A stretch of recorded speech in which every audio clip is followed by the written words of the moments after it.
ಸಂರಕ್ಷಣಾ ದಿನಾಚರಣೆ ಕಳೆದ 5 ವರ್ಷಗಳಿಂದ ನಡ್ಕೊಂಡು ಬರ್ತಾ ಇದೆ. ರಾಜ್ಯ ಮಟ್ಟದ ಮೊದಲ ಕಾರ್ಯಕ್ರಮವನ್ನು ಧಾರವಾಡದಲ್ಲಿ ಆಯೋಜನೆ ಮಾಡುವ ಮೂಲಕ ಈ ಒಂದು ವಚನ ಸಾಹಿತ್ಯ ಸಂರಕ್ಷಣಾ ದಿನಾಚರಣೆ ಪ್ರತಿ ವರ್ಷ ಡಾಕ್ಟರ್ ಫಗು ಹಳಕಟ್ಟಿಯವರ ಜನ್ಮದಿನದ ಪ್ರಯುಕ್ತ ನಡೀತಾ ಇದೆ.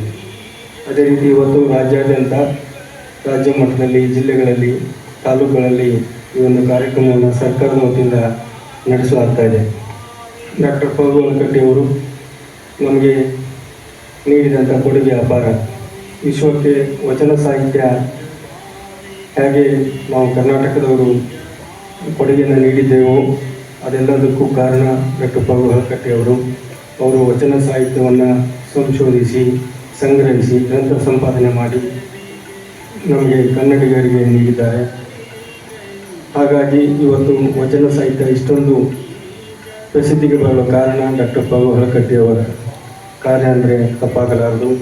ಅವರು ಸಾಹಿತಿಗಳಾಗಿ, ಸಂಶೋಧಕರಾಗಿ, ಗ್ರಂಥ ಸಂಪಾದಕರಾಗಿ ವಿವಿಧ ವ್ಯಕ್ತಿತ್ವವನ್ನು ಹೊಂದಿದಂಥ ಮಹಾನ್ ವ್ಯಕ್ತಿ. ಇವತ್ತು ಅವರ ಜನ್ಮದಿನ.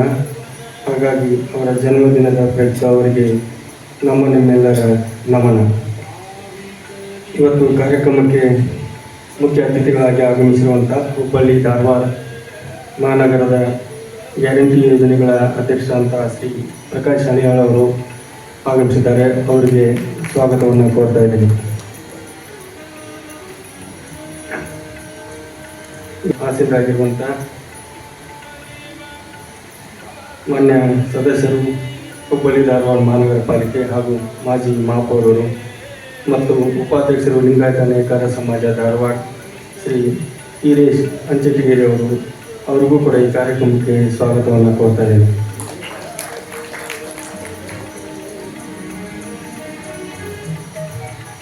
ಹಿರಿಯ ಸಂಶೋಧಕರು ಹಾಗೂ ಮಾನ್ಯ ಅಧ್ಯಕ್ಷರು ಡಾಕ್ಟರ್ ಎಂ ಕಲಬುರ್ಗಿ ರಾಷ್ಟ್ರೀಯ ಪ್ರತಿಷ್ಠಾನ ಧಾರವಾಡ ಡಾಕ್ಟರ್ ವೀರೇಂದ್ರ ರಾಜು ಸರ್ ಅವರಿಗೂ ಕೂಡ ನಾನು ಈ ಕಾರ್ಯಕ್ರಮಕ್ಕೆ ಸ್ವಾಗತವನ್ನು ಕೋರ್ತಾ ಇದ್ದೀನಿ.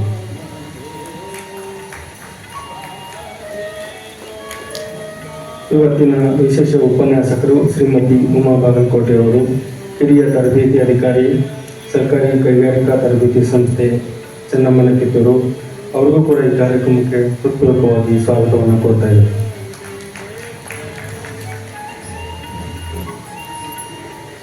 ಶ್ರೀ ಬಸವರಾಜ ಕೊಂಗಿ ಅವರು, ಅಧ್ಯಕ್ಷರು ದೇವಸ್ಥಾನ ಸಮಿತಿ ಲಿಂಗಾಯತ ನೇಕಾರ ಸಮಾಜ ಧಾರವಾಡ, ಅವ್ರಿಗೂ ಸಹ ಈ ಕಾರ್ಯಕ್ರಮಕ್ಕೆ ಸ್ವಾಗತವನ್ನು ಕೋರ್ತಾ ಇದ್ದಾರೆ.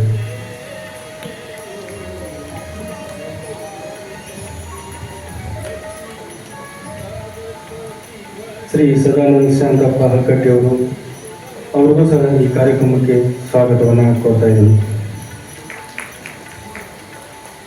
ಅದೇ ರೀತಿ ಶ್ರೀ ಬಸವರಾಜ್ ಧಾರವಾಡ ಅವರು, ಅಧ್ಯಕ್ಷರು ಧಾರವಾಡ ಜಿಲ್ಲಾ ನೇಕಾರ ಸಮಾಜ ಹೆಬ್ಬಳ್ಳಿ, ಅವ್ರಿಗೂ ಸಹ ಈ ಒಂದು ಕಾರ್ಯಕ್ರಮಕ್ಕೆ ಸ್ವಾಗತವನ್ನು ಕೋರ್ತಾ ಇದ್ದೀನಿ.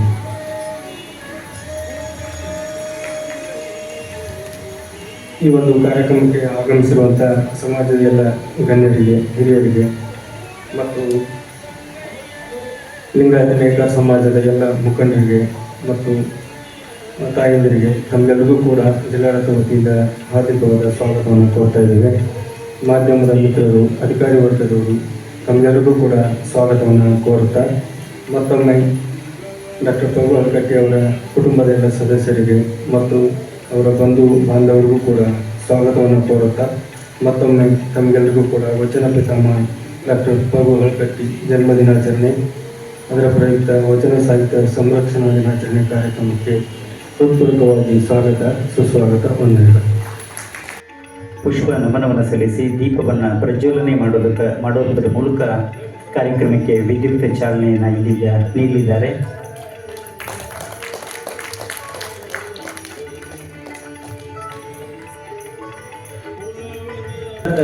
ವಕೀಲರಾಗಿದ್ದರು. ಸೊ ಒಳ್ಳೆ ಪ್ರಾಕ್ಟೀಸು ಇತ್ತಂತೆ. ಆವಾಗ ಅವರು ಮಾಡಿದರೆ ವಕೀಲಿಕೆಯಲ್ಲೇ ತಮ್ಮ ಕೆಲಸ ಮಾಡಬೇಕಾಗಿತ್ತು. ಆದರೆ ಅವರ ಆಸಕ್ತಿ ವಚನ ಸಾಹಿತ್ಯದ ಬಗ್ಗೆ ಇತ್ತು. ಹೀಗಾಗಿ ಅವರು ತಮ್ಮ ವೃತ್ತಿಯನ್ನೇ ಬಿಟ್ಟು ಬಹುಶಃ ಆ ವಚನಗಳ ಸಂಗ್ರಹಣೆ ಆದಮೇಲೆ ಅದನ್ನು ಪ್ರಕಟ ಮಾಡಬೇಕು ಅನ್ನುವಂಥ ಆಸೆಯಿಂದಾಗಿ ಇದ್ದ ಮನೆಯನ್ನೇ ಮಾರಿ ಒಂದು ಮುದ್ರಣಾಲಯವನ್ನು ಸ್ಥಾಪಿಸಿದಂಥ ಯಾವುದಾದರೂ ಒಂದು ಉದಾಹರಣೆ ಇದ್ದರೆ ಅದು ಇತಿಹಾಸದಲ್ಲಿ ಡಾಕ್ಟರ್ ಫಗು ಹಳಕಟ್ಟಿ ಅವರು ಮಾತ್ರ. ಅಂತಹ ಅಪರೂಪದ ವಿಶೇಷ ವ್ಯಕ್ತಿತ್ವದ ಡಾಕ್ಟರ್ ಫಗು ಹಳಕಟ್ಟಿಯವರ ಕೊಡುಗೆಯನ್ನು ಇದೀಗ ನಾವು ಈ ಕಾರ್ಯಕ್ರಮದ ಮೂಲಕ ನೆನಪಿಸ್ಕೊಳ್ತಾ ಇದ್ದೀವಿ, ಅವರಿಗೆ ಗೌರವ ಸಲ್ಲಿಸ್ತಾ ಇದ್ದೀವಿ.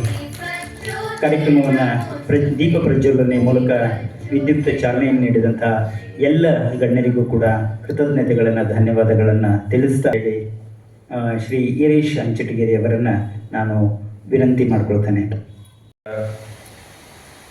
ಇವತ್ತು ವಚನ ಸಾಹಿತ್ಯ ಪಿತಾಮಹದ ಫಗು ಹಳಕಟ್ಟಿಯವರ ಇವತ್ತು ಜನ್ಮದಿನಾಚರಣೆಗೆ ಧಾರವಾಡ ಜಿಲ್ಲಾಡಳಿತ ಹಾಗೂ ಕನ್ನಡ ಮತ್ತು ಸಂಸ್ಕೃತಿ ಇಲಾಖೆ ನೇತೃತ್ವ ವಹಿಸಿದಂಥ ಈ ಒಂದು ಕಾರ್ಯಕ್ರಮದಲ್ಲಿ ಉಪಸ್ಥಿತಿರುವಂಥ ಆತ್ಮೀಯ ಸ್ನೇಹಿತರು, ಕರ್ನಾಟಕ ಸರ್ಕಾರದ ಗ್ಯಾರಂಟಿ ಅನುಷ್ಠಾನ ಸಮಿತಿಯ ಅಧ್ಯಕ್ಷರಾದಂಥ ಪ್ರಕಾಶ್ ಹಳೆಯಾಳ್ ಅವರೇ, ಹಿರಿಯರು, ನಮ್ಮೆಲ್ಲರ ಮಾರ್ಗದರ್ಶಕರಾದಂಥ ಹಿರಿಯ ಸಂಶೋಧಕರಾದಂಥ ಶ್ರೀಯುತ ವೀರಣ್ಣ ರಾಜೂರವರೇ, ಕಾರ್ಯಕ್ರಮದಲ್ಲಿ ಉಪಸ್ಥಿತಿರುವಂಥ ಇವತ್ತು ವಿಶೇಷ ಉಪನ್ಯಾಸ ನೀಡುತ್ತಿರುವಂಥ ಡಾಕ್ಟರ್ ಉಮಾ ಬಾಗಲಕೋಟ್ ಅವರೇ, ಸಮಾಜದ ಎಲ್ಲ ಬಾಂಧವರೇ, ಇಲ್ಲಿ ಉಪಸ್ಥಿತಿರುವಂಥ ಫಗು ಹಳಕಟ್ಟಿ ಕುಟುಂಬದ ಸದಸ್ಯರೇ ಮತ್ತು ಈ ಕಾರ್ಯಕ್ರಮನ ಆಯೋಜಿಸಿದಂಥ ಕನ್ನಡ ಮತ್ತು ಸಂಸ್ಕೃತಿ ಇಲಾಖೆಯ ಶ್ರೀಯುತ ಕುಮಾರ್ ಬೆಕ್ಕೇರಿ ಅವರೇ, ತಮ್ಮದೇ ಆದಂಥ ಅಪಾರ ಕೊಡುಗೆ ಕೊಡದಂಥ ವಚನ ಪಿತಾಮಹ ಫಗು ಹಳಕಟ್ಟಿಯವರ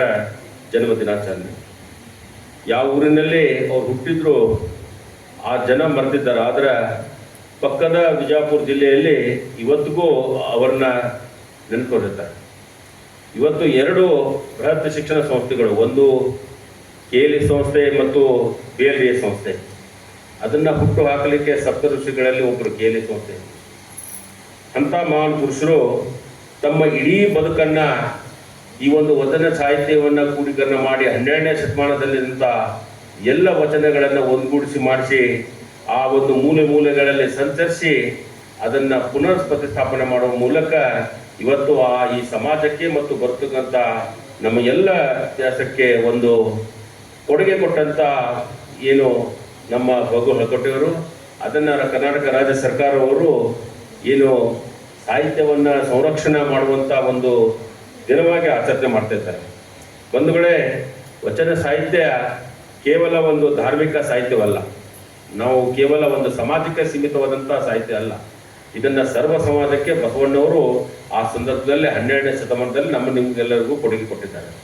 ಇವತ್ತು ಫಗು ಹಳಕಟ್ಟಿಯವರು ನಮ್ಮ ಧಾರವಾಡದ ಹೊಸಲಾಪುರದಲ್ಲಿ ಜನಿಸಿದಂಥವರು ಇವತ್ತು ನಮ್ಮ ಕೇವಲ ಲಿಂಗಾಯತ ನೇಕಾರ ಸಮಾಜ ಅಲ್ಲದೆ ಇಡೀ ಒಂದು ಸರ್ವ ಸಮಾಜಕ್ಕೆ ತಮ್ಮದೇ ಆದಂಥ ಕೊಡುಗೆಯನ್ನು ಕೊಡುವ ಮೂಲಕ ಒಬ್ಬ ಒಳ್ಳೆ ಉದಾಬಿಯಾಗಿ ನಮಗೆ ಸಮಾಜಕ್ಕೆ ಬಹುದೊಡ್ಡ ಒಂದು ಕೊಡುಗೆಯನ್ನು ಕೊಟ್ಟಿದ್ದಾರೆ. ಅವನ್ನ ಯಾವತ್ತೂ ನಾವು ಈ ಸಮಾಜದ ಎಲ್ಲ ಬಾಂಧವರು ಮರೆತಕ್ಕದಿಲ್ಲ. ಮತ್ತು ಅವರ ನೆನಪಿಗಾಗಿ ಬರುವಂಥ ದಿನಗಳಲ್ಲಿ ಹುಬ್ಬಳ್ಳಿ ಧಾರವಾಡ ಮಹಾನಗರ ಪಾಲಿಕೆ ಒಳ್ಳೆಯ ಒಂದು ಸ್ಥಳದಲ್ಲಿ ಫಗು ಹಳಕಟ್ಟಿ ಒಂದು ಸಭಾಭವನ ನಿರ್ಮಿಸಿ ಅವರ ಒಂದು ಮೂರ್ತಿನೂ ಸಹ ನಾವು ಪ್ರತಿಷ್ಠಾಪನೆ ಮಾಡ್ತೀವಿ ಅನ್ನುವಂಥ ಮಾತನ್ನು ಈ ಸಂದರ್ಭದಲ್ಲಿ ಹೇಳಬಯಸ್ತೇನೆ. ಯಾಕಂದರೆ ಧಾರವಾಡ ಸಾಹಿತ್ಯಕ್ಕೆ ತನ್ನದೇ ಆದಂಥ ಕೊಡುಗೆ ಬರುವಂಥದ್ದು. ಈ ಒಂದು ನಾಡಿನಲ್ಲಿ ಫಗು ಹಳಕಟ್ಟಿಯವರು ನಮ್ಮಲ್ಲಿ ಹುಟ್ಟಿದ್ದಾರೆ. ಇವತ್ತು ವಿಜಯಪುರದಲ್ಲಿ ಸಾಕಷ್ಟು ಅವರ ಹೆಸರಿನಲ್ಲಿ ಸಭಾಭವನ ಮತ್ತು ಮೂರ್ತಿಗಳನ್ನು VAD ಸಂಸ್ಥೆ ಮತ್ತು ಆ ಒಂದು ವಿಜಯಪುರ ಬಂದಿರ್ತಾರೆ. ಸಾಕಷ್ಟು ಜನ ಇವತ್ತಿಗೂ ಫಗು ಹಳಕಟ್ಟಿರೋದ್ರಿಂದ ಧಾರವಾಡದವರು ನಿಂತಿರಂಗಿಲ್ಲ, ವಿಜಯಪುರದ ಅಂತ ಹೇಳ್ತಾರೆ. ಹಾಗಾಗಿ ನಾವು ಅವರು ನಮ್ಮವರು, ನಮ್ಮ ಊರಿನವರು ಅನ್ನೋಂಥ ಒಂದು ಏನು ನೆನೆಸುವಂಥ ಕಾರ್ಯವನ್ನು ಈ ಭಾಗದಲ್ಲಿ ಧಾರವಾಡದಲ್ಲಿ ಬರುವಂಥ ವರ್ಷಗಳಲ್ಲಿ ಮಾಡೋಣ. ಹುಬ್ಬಳ್ಳಿ ಧಾರವಾಡ ಮಹಾನಗರ ಪಾಲಿಕೆಯಿಂದ ಮತ್ತು ನಮ್ಮ ಲಿಂಗಾಯತ ಸಂಬಂಧ ಯಾವುದೇ ಒಂದು ಸಹಾಯ ಸಹಕಾರ ಬೇಕಾದಂಥ ಸಂದರ್ಭದಲ್ಲಿ ಅದರೊಂದಿಗೆ ನಿಂತು ನಾವೇ ಮುಂದಾಳುವ ಹಂತದಲ್ಲಿ ಅದನ್ನು ಸ್ಥಾಪಿಸಿ ಮಾಡ್ತೀವಿ ಅನ್ನೋ ಮಾತನ್ನು ಈ ಸಂದರ್ಭದಲ್ಲಿ ಹೇಳ್ತಾ ನನ್ನ ಮಾತಿಗೆ ವಿರಾಮ ಹಚ್ಚಿ ಎಲ್ಲರಿಗೂ ನಮಸ್ತೆ. ಸಂಶೋಧಕರು, ಲೇಖಕರು ಡಾಕ್ಟರ್ ವೀರಣ್ಣ ರಾಜು ಸರ್ ಸಭೆಯನ್ನು ಉದ್ದೇಶಿಸಿ ಮಾತನಾಡಬೇಕು ಅಂತ ಹೇಳಿ ಅವರಲ್ಲಿ ವಿನಂತಿಯನ್ನು ಮಾಡ್ಕೊತೇನೆ.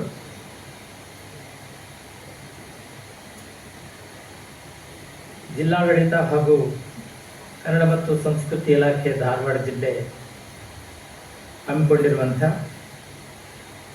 ವಚನ ಪಿತಾಮಹ ಡಾಕ್ಟರ್ ಫಗು ಹಳಕಟ್ಟಿ ಜನ್ಮದಿನದ ವಚನ ಸಾಹಿತ್ಯ ಸಂರಕ್ಷಣಾ ದಿನಾಚರಣೆಯ ಈ ಸಮಾರಂಭದ ಉದ್ಘಾಟನೆಯನ್ನು ಅತ್ಯಂತ ಪ್ರೀತಿಯಿಂದ ಮಾಡಿ ಮೌಲಿಕವಾದಂಥ ವಿಚಾರಗಳನ್ನು ಹೇಳಿದಂಥ ಇದೊಂದು ತುಂಬ ಪವಿತ್ರವಾದ ದಿನ ಅಂತ ನಾನು ಅನ್ಕೊಂಡಿದ್ದೀನಿ.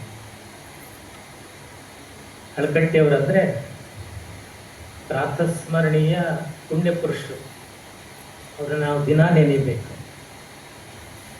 ಅದಕ್ಕೆ ಕಾರಣ ಏನು ಅಂದರೆ, ನಮ್ಮ ಬದುಕಿನ ಸಾಹಿತ್ಯ ಅಂತ ಏನು ಹೇಳ್ತೀವಲ್ಲ, ವಚನ ಸಾಹಿತ್ಯ, ಆ ವಚನ ಸಾಹಿತ್ಯದ ಶೋಧನೆ, ಪರಿಷ್ಕರಣೆ, ಪ್ರಕಟಣೆ ಮತ್ತು ಪ್ರಸಾರ ಕಾರ್ಯದಲ್ಲಿ ಇಡೀ ತಮ್ಮ ಬದುಕನ್ನೇ ಮೀಸಲಾಗಿಟ್ಟಂಥ ಮಹಾಪುರುಷರು. ಹೀಗಾಗಿ ಅವರನ್ನು ದಿನ ನೆನೆದ್ರೂ ಕಡಿಮೆನೇ ಅಂತ ನನಗೆ ಅನಿಸುತ್ತೆ. ಅಂಥವರ ಜನ್ಮದಿನವನ್ನು ನಮ್ಮ ಸರ್ಕಾರ ಕಳೆದ 5 ವರ್ಷಗಳಿಂದ ವಚನ ಸಾಹಿತ್ಯ ಸಂರಕ್ಷಣಾ ದಿನ ಅಂತ ತಿಳ್ಕೊಂಡು ಆಚರಣೆ ಮಾಡ್ತಾ ಇದೆ. ಅದು ಜಿಲ್ಲೆಯಲ್ಲಿರ್ಬೋದು, ತಾಲೂಕಿನಲ್ಲಿರ್ಬೋದು, ಎಲ್ಲ ಕಡೆ ಮಾಡ್ತಾ ಇದೆ. ನನಗನ್ನಿಸುತ್ತೆ ಇದು ಇನ್ನೂ ವಿಸ್ತರಿಸಬೇಕು. ಪ್ರತಿಯೊಂದು ಶಾಲೆ ಕಾಲೇಜೊಳಗೂ ಆಗುತ್ತೆ. ಶಾಲೆ ಕಾಲೇಜುಗಳಲ್ಲೂ ಸಹಿತ ಈ ದಿನಾಚರಣೆ ನಡೆಯೋದು ಬಹಳ ಸೂಕ್ತ ಅಂತ ನನಗೆ ಅನಿಸುತ್ತೆ. ಯಾಕಂದರೆ ಹಳಕಟ್ಟಿಯವರು ಮಾಡಿದಂಥ ಕೆಲಸವನ್ನು ನಮ್ಮ ವಿದ್ಯಾರ್ಥಿಗಳಿಗೆ ಮುಟ್ಟಿಸೋದು ಬಹಳ ಅಗತ್ಯ. ವಚನ ಸಾಹಿತ್ಯದ ಬಗ್ಗೆ ಆಗಲಿ, ಹಳಕಟ್ಟಿಯವರ ಬಗ್ಗೆ ಆಗಲಿ ಹೆಚ್ಚು ವಿಸ್ತಾರವಾಗಿ ನಮ್ಮ ಉಪನ್ಯಾಸಕರು ಹೇಳ್ತಾರೆ. ನಾನು ವಚನ ಸಾಹಿತ್ಯದ ಅಧ್ಯಯನದ ವಿದ್ಯಾರ್ಥಿ ಆದ ಕಾರಣವಾಗಿ ಹಳಕಟ್ಟಿಯವರನ್ನ ನಾವು ದೇವರ ರೀತಿಯಲ್ಲೇ ಪೂಜೆ ಮಾಡ್ಕೊತಾ ಬಂದ್ವಿ. ನಮ್ಗೆ ಅವರು ದೇವರಿದ್ದಾಗ. 12ನೇ ಶತಮಾನದಲ್ಲಿ ಬಸವಾದಿ ಶರಣರು ರಚಿಸಿದಂಥ ವಚನ ಸಾಹಿತ್ಯ ಅದೊಂದು ಅಮೂಲ್ಯ ನಿಧಿ ಅಂತ ನಾವು ಹೇಳ್ತೀವಿ. ಬದುಕಿಗೆ ಏನು ಬೇಕು ಅಂದ್ರೆ, ಬದುಕಿನ ಎಲ್ಲ ಸಂಗತಿಗಳು ಅದರಾಗ ಅದಾವ, ಬದುಕಿನ ಎಲ್ಲ ಸಮಸ್ಯೆಗಳು ಅದಾವ, ಮತ್ತು ಸಮಸ್ಯೆಗೆ ಪರಿಹಾರನೂ ಸಹಿತ ವಚನ ಸಾಹಿತ್ಯಗಳಾಗದೆ. ಅಂತ ಒಂದು ಅಮೂಲ್ಯ ಸಾಹಿತ್ಯನ ಕೊಟ್ಟು ಹೋಗಿದ್ರು. ಆದ್ರೆ ಅನೇಕ ವರ್ಷ ಅದು ಅಜ್ಞಾತ ಆಗಿತ್ತು, ಭೂಗತ ಆಗಿತ್ತು ಅಂತ ನಾವು ಹೇಳ್ತೇವೆ. ಅದನ್ನ 20ನೇ ಶತಮಾನದೊಳಗೆ ಶೋಧಿಸಿ, ಅದರ ಆ ನಿಧಿಯನ್ನ ಹುಡುಕಿ ಹೊರಗೆ ಕೊಟ್ಟು, ಅದರ ಮಹತ್ವ ಏನದ, ಅದರ ಮೌಲ್ಯ ಏನದ, ಅದರ ನಮ್ಮ ಬದುಕಿಗೆ ಎಷ್ಟರ ಮಟ್ಟಿಗೆ ಮಾರ್ಗದರ್ಶಿ ಆಗಿದೆ ಅನ್ನೋದನ್ನು ತಿಳಿಸ್ಕೊಟ್ಟಂತ ಹಳಕಟ್ಟಿಯವರ ಕಾರ್ಯ ಏನದಲ್ಲ, ಅದು ನಿತ್ಯ ಅದು ಪ್ರಶಂಸನೀಯವಾದಂಥ ಒಂದು ಕಾರ್ಯ ಅಂತ ನಾನು ಅನ್ಕೊಂಡಿದ್ದೀನಿ. ಇಡೀ ಬದುಕನ್ನು ಅವರಾಗಲೇ, ಅವರು ಮೂಲತಃ ಧಾರವಾಡದವರದೆಲ್ಲ ವಿವರ ಹೇಳ್ತಾರೆ, ಹೆಚ್ಚಿಗೆ ಅವ್ರದ್ದೆಲ್ಲ ನಟಿಸ್ಕೊಳ್ತಾರೆ. ಇವತ್ತೇನಾದರೂ ವಚನ ಸಾಹಿತ್ಯ ಇಷ್ಟೊಂದು ಪ್ರಸಾರ ಆಗಬೇಕಾದ್ರೆ, ಅವ್ರ ಗುಡಿಯವರು ಹಾಡೋದಿರಲಿ, ನಾವು ಬರೆಯೋದಿರಲಿ, ಇನ್ನೊಬ್ಬರು ಅದ್ರ ಬಗ್ಗೆ ಮಾತಾಡೋದಿರಲಿ, ಇದೆಲ್ಲ ಆಗಬೇಕಾದ್ರೆ ಕಾರಣ ಏನು ಅಂತಂದ್ರೆ ಹಳಕಟ್ಟಿಯವರು ಶೋಧ ಮಾಡಿಕೊಟ್ಟಂಥ ವಚನ ಸಾಹಿತ್ಯ. ಅವ್ರೇನಾದರೂ ವಚನ ಸಾಹಿತ್ಯವನ್ನು ಶೋಧಿಸಿ ಕೊಡದೇ ಇದ್ದರೆ ವಚನ ಸಾಹಿತ್ಯದ ಬಗ್ಗೆ ಇಷ್ಟೊಂದು ವೈವಿಧ್ಯಮಯವಾದಂಥ ಚರ್ಚೆಗಳು, ಚಿಂತನೆಗಳು ಮತ್ತು ಅದರ ಬಗ್ಗೆ ಮಾತಾಡುವಂಥ ಒಂದು ಅವಕಾಶ ಇರ್ತಿರ್ಲಿಲ್ಲೇನೋ ಅಂತ ಅನಿಸುತ್ತೆ. ಅವರ ನಂತರದಲ್ಲೇ ಬಸವರಾಜರು ಇರ್ಬೋದು, ಆರ್ ಸಿ ರಮಠರು ಇರ್ಬೋದು, ಎಲ್ ಬಸವರಾಜ ಇರ್ಬೋದು, ಕಲಬುರ್ಗಿ ಅವರು ಇರ್ಬೋದು, ಮಠ ಇರ್ಬೋದು, ರಾಮಂತ್ ಅವ್ರು ಇರ್ಬೋದು ಅಂತ ಹೇಳ್ತಾರೆ. ವಚನ ಸಾಹಿತ್ಯದ ಬಗ್ಗೆ ಏನೇ ಕೆಲಸ ಮಾಡಬೇಕಾದ್ರೂ ಸಹಿತ ಮೊದಲು ನಾವು ಹಳಕಟ್ಟಿಯವರನ್ನ ನೆನೀಬೇಕು, ಅವರ ಸಾಹಿತ್ಯವನ್ನು ಓದಬೇಕು, ಅವರಿಗೆ ಕೈ ಮುಗದೇ ಮುಂದೆ ಹೋಗಬೇಕಾದಂಥ ಒಂದು ಅಗತ್ಯ ಇರೋದನ್ನು ನಾನು ಹೇಳಲಿಕ್ಕೆ ಇಚ್ಛಪಡ್ತೇನೆ. ಅವರು ಇವತ್ತು ಅವ್ರು ಭಾಳಷ್ಟು ಕೆಲಸ ಮಾಡಿದ್ದಾರೆ. ಯಾಕಂದರೆ ಬರೇ ವಚನ ಸಾಹಿತ್ಯದ ಬಗ್ಗೆ ಅಷ್ಟೇ ಕೆಲಸ ಮಾಡಲಿಲ್ಲ, ಇಡೀ ಬದುಕನ್ನು ಸಮಾಜಕ್ಕೆ, ಧರ್ಮಕ್ಕೆ, ಸಾಹಿತ್ಯಕ್ಕೆ ಅರ್ಪಿಸ್ಕೊಂಡದ್ದು. ತ್ರಿಕರಣಪೂರ್ವಕವಾಗಿ ಅವರು ಈ 3 ಕ್ಷೇತ್ರಗಳಿಗೆ ಅರ್ಪಿಸ್ಕೊಂಡಿದ್ದಾರೆ: ಸಾಹಿತ್ಯ, ಧರ್ಮ ಮತ್ತು ಸಮಾಜ. ಅವರ ಜನ್ಮ ಭೂಮಿ ಧಾರವಾಡ ಆದ್ರೂ ಕೂಡ ಅವರ ಕಾಯಕ ಕ್ಷೇತ್ರ ಬಿಜಾಪುರ. ಹೀಗಾಗಿನೇ ಬಿಜಾಪುರದೊಳಗೆ ಬಹಳಷ್ಟು ಅವ್ರ ಹೆಸರಿನೊಳಗೆ ಕೆಲಸ ನಡೀತದ, ಸಂಸ್ಥೆಗಳದ. ಅವರು ಶಿಕ್ಷಣ ಸಂಸ್ಥೆ ಆರಂಭ ಮಾಡಿದಾರ, ಬ್ಯಾಂಕ್ ಆರಂಭ ಮಾಡಿದಾರ, ಆಮೇಲೆ BLD ಸಂಸ್ಥೆ ಆರಂಭ ಮಾಡಿದಾರ. ಅವರು ಆರಂಭ ಮಾಡಲಾರದಂಥ ಸಂಸ್ಥೆಗಳೇ ಇಲ್ಲ ಬಿಜಾಪುರದಾಗ ಅನ್ನುವಷ್ಟರ ಮಟ್ಟಿಗೆ ವ್ಯಾಪಕವಾಗಿ ಆ ಊರನ್ನ, ಆ ಸ್ಥಳವನ್ನ, ಆಮೇಲೆ ಸುತ್ತಮುತ್ತಲಿನ ಪ್ರದೇಶವನ್ನ ಶ್ರೀಮಂತಗೊಳಿಸಲಿಕ್ಕೆ ಅವರು ಬಹಳಷ್ಟು ಸಾಮಾಜಿಕವಾಗಿ, ಧಾರ್ಮಿಕವಾಗಿ ಮತ್ತು ಸಾಹಿತ್ಯವಾಗಿ ಕೆಲಸ ಮಾಡ್ಕೊತ ಬಂದಿದ್ದಾರೆ. ಅವರ ವಚನ ಸಾಹಿತ್ಯದ ಕೊಡುಗೆ ಅಂತೂ ಬಹಳ ವಿಸ್ತಾರವಾದದ್ದು ಅಂತ. ಅದನ್ನು ಅನೇಕ ವಿಧವಾಗಿ ಅವರು ನಮಗೆ ಒದಗಿಸ್ಕೊಟ್ಟಿದ್ದಾರೆ. ಅದೊಂದು ಧಾರ್ಮಿಕ ಪಠ್ಯ ಅನ್ನೋ ರೀತಿಯಲ್ಲಿ ವಚನಶಾಸ್ತ್ರ ಸಾರ ಅನ್ನುವಂಥ ಒಂದು ಸಂಗ್ರಹ ಮಾಡಿಕೊಟ್ಟಿದ್ದಾರೆ. ಅದರಲ್ಲಿ ಇರ್ತಕ್ಕಂಥ ಭಾಷಾ ಸಂಪತ್ತು ಎಷ್ಟು, ಅದು ಧಾರ್ಮಿಕ ಭಾಷಾ ಸಂಪತ್ತು ಎಷ್ಟು ಅನ್ನೋದನ್ನು ಶಿವಾನುಭವ ಶಬ್ದಕೋಶ ಅನ್ನುವಂಥ ಕೃತಿ ಮೂಲಕ ಕೊಟ್ಟಿದ್ದಾರೆ.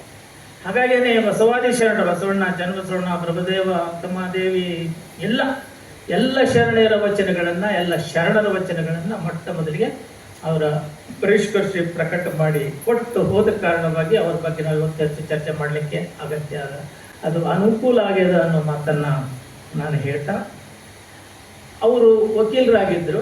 ಆ ವಕೀಲ ಏನೋ ಭಾಳ ದಿವಸ ಮಾಡಲೇ ಇಲ್ಲ. ವಕೀಲಿಗಿಂತ ನನ್ನ ಸಮಾಜದ ಮತ್ತು ಸಾಹಿತ್ಯದ ಕೆಲಸವನ್ನು ನಾನು ಕೈಗೊಳ್ಳಬೇಕು, ಅದರ ಮೂಲಕವಾಗಿ ನಾನು ಜ್ಞಾನ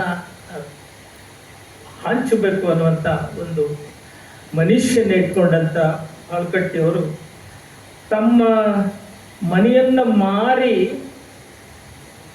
ಹಿತಚಿಂತಕ ಅನ್ನುವಂಥ ಒಂದು ಪ್ರೆಸ್ ಹಾಕ್ತಾರೆ. ಆ ಪ್ರೆಸ್ಸಿನ ಮೂಲಕ ವಚನ ಸಾಹಿತ್ಯ ಪ್ರಕಟ, ಅದರ ಜೊತೆಗೆ ಶಿವಾನುಭವ ಅನ್ನುವಂಥ ಒಂದು ಪತ್ರಿಕೆಯನ್ನು ಆರಂಭ ಮಾಡ್ತಾರೆ. ಶಿವಾನುಭವ ಸಂಸ್ಥೆ, ಶಿವಾನುಭವ ಪತ್ರಿಕೆ, ಶಿವಾನುಭವ ಸಾಹಿತ್ಯದ ಪ್ರಕಟ. ಆ ಶಿವಾನುಭವ ಪತ್ರಿಕೆಗೆ ಮತ್ತು ಅವರು ಆರಂಭಿಸಿದಂಥ ಹಿತಚಿಂತಕ ಪ್ರೆಸ್ಗೆ ಇವತ್ತು 100 ವರ್ಷ ತುಂಬುತ್ತದೆ. ಅಂದರೆ ಶತಮಾನೋತ್ಸವ.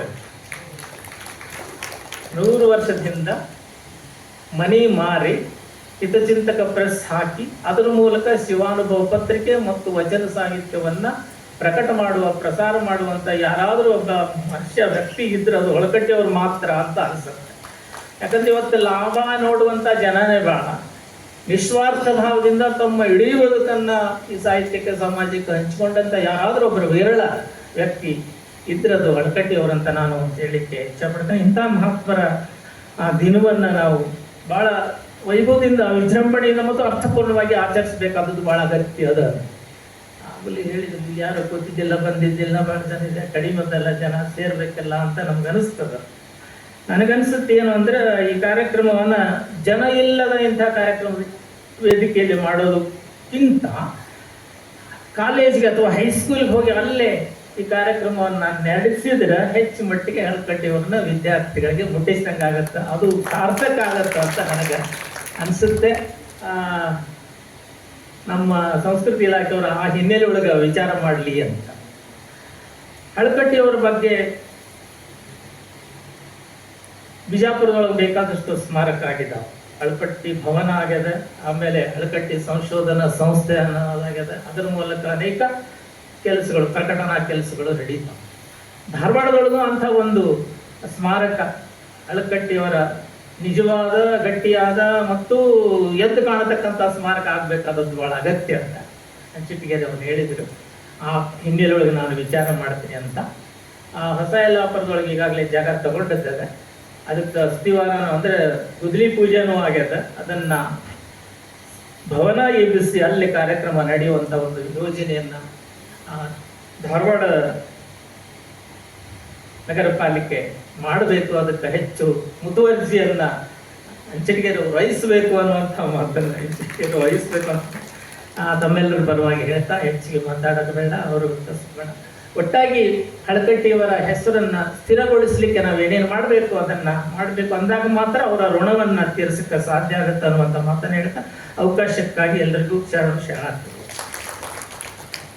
ಉಪನ್ಯಾಸ ಡಾಕ್ಟರ್ ಫಗು ಹಳಕಟ್ಟಿಯವರ ಬದುಕು, ಸಾಧನೆ ಮತ್ತು ಸಂದೇಶ ಕುರಿತಂತೆ ವಿಶೇಷ ಉಪನ್ಯಾಸವನ್ನು ನೀಡೋದಕ್ಕೆ ನಮ್ಮ ಜೊತೆಗಿದ್ದಾರೆ ಡಾಕ್ಟರ್ ಉಮಾ ಬಾಗಲಕೋಟ್ ಅವರು, ಹಿರಿಯ ತರಬೇತಿ ಅಧಿಕಾರಿ, ಸರ್ಕಾರಿ ಕೈಗಾರಿಕಾ ತರಬೇತಿ ಸಂಸ್ಥೆ ಚೆನ್ನಮ್ಮನಗಿದ್ದು. ಅವರನ್ನು ಪ್ರೀತಿಯಿಂದ ವೇದಿಕೆಗೆ ಸ್ವಾಗತಿಸ್ತಾ ವಿಶೇಷ ಉಪನ್ಯಾಸವನ್ನು ಆರಂಭಿಸಬೇಕು ಅಂತ ಹೇಳಿ ವಿನಂತಿ ಮಾಡ್ಕೊಳ್ತೇನೆ.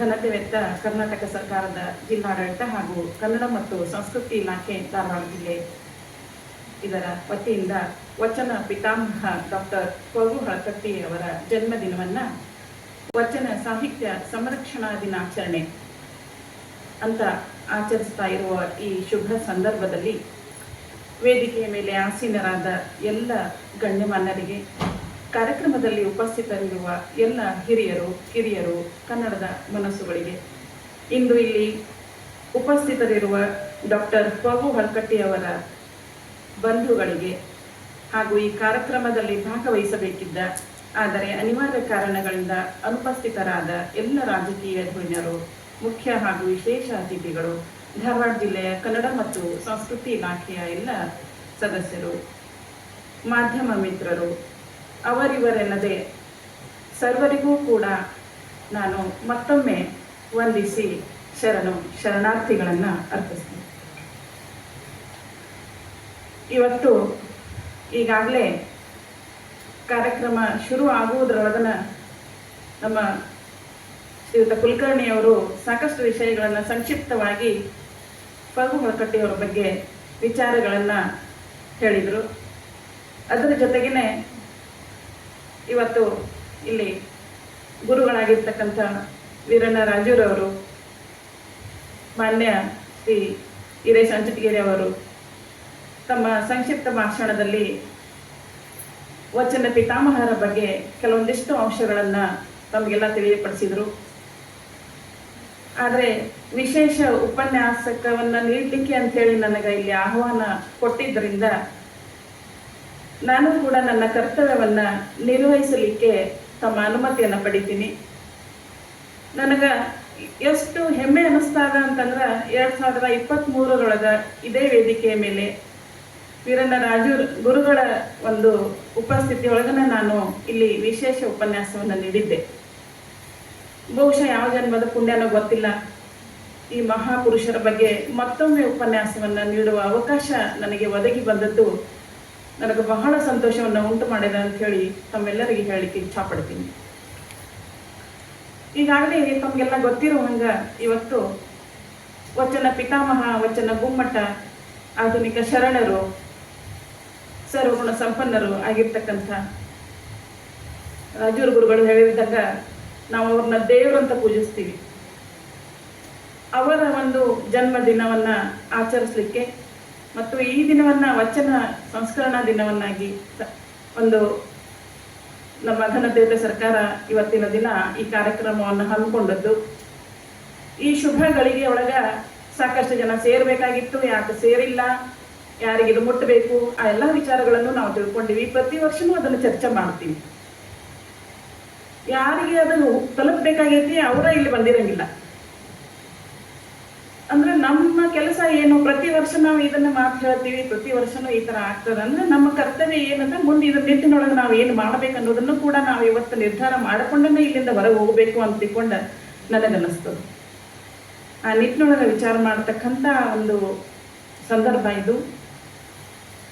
ಇಲ್ಲಿ ಬಹಳಷ್ಟು ವಿಚಾರಗಳು ಫಗು ಹೊಳಕಟ್ಟಿಯವರ ಬಗ್ಗೆ ಮಾತನಾಡುವುದು ಅಂತಂದ್ರೆ ಒಂಥರ ಏನೋ ಒಂದು ಭಾವುಕತೆ ಉಕ್ಕಿ ಬರ್ತದೆ.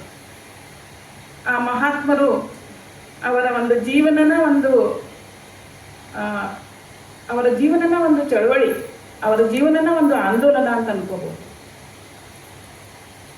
ಅವರು ಹುಟ್ಟಿದ್ದು, ಅವರು ವಿದ್ಯಾಭ್ಯಾಸ ಪಡೆದಿದ್ದು, ಅವರ ವೃತ್ತಿ, ಅವರು ಆಯ್ಕೊಂಡಿರ್ತಕ್ಕಂಥ ಕ್ಷೇತ್ರ, ಸಾಧಿಸ್ತಕ್ಕಂಥ ಮಹಾನ್ ಕಾರ್ಯಗಳು, ಇವುಗಳೆಲ್ಲವನ್ನು ಬರೀ ಒಂದು ಪಟ್ಟಿ ಮಾಡಿ ಅದನ್ನು ಬರೀ ಓದ್ಕೋತ ಹೋಗ್ಲಿಕ್ಕೆ ಒಂದು ದಿವಸ ಬೇಕಾಗ್ತದೆ.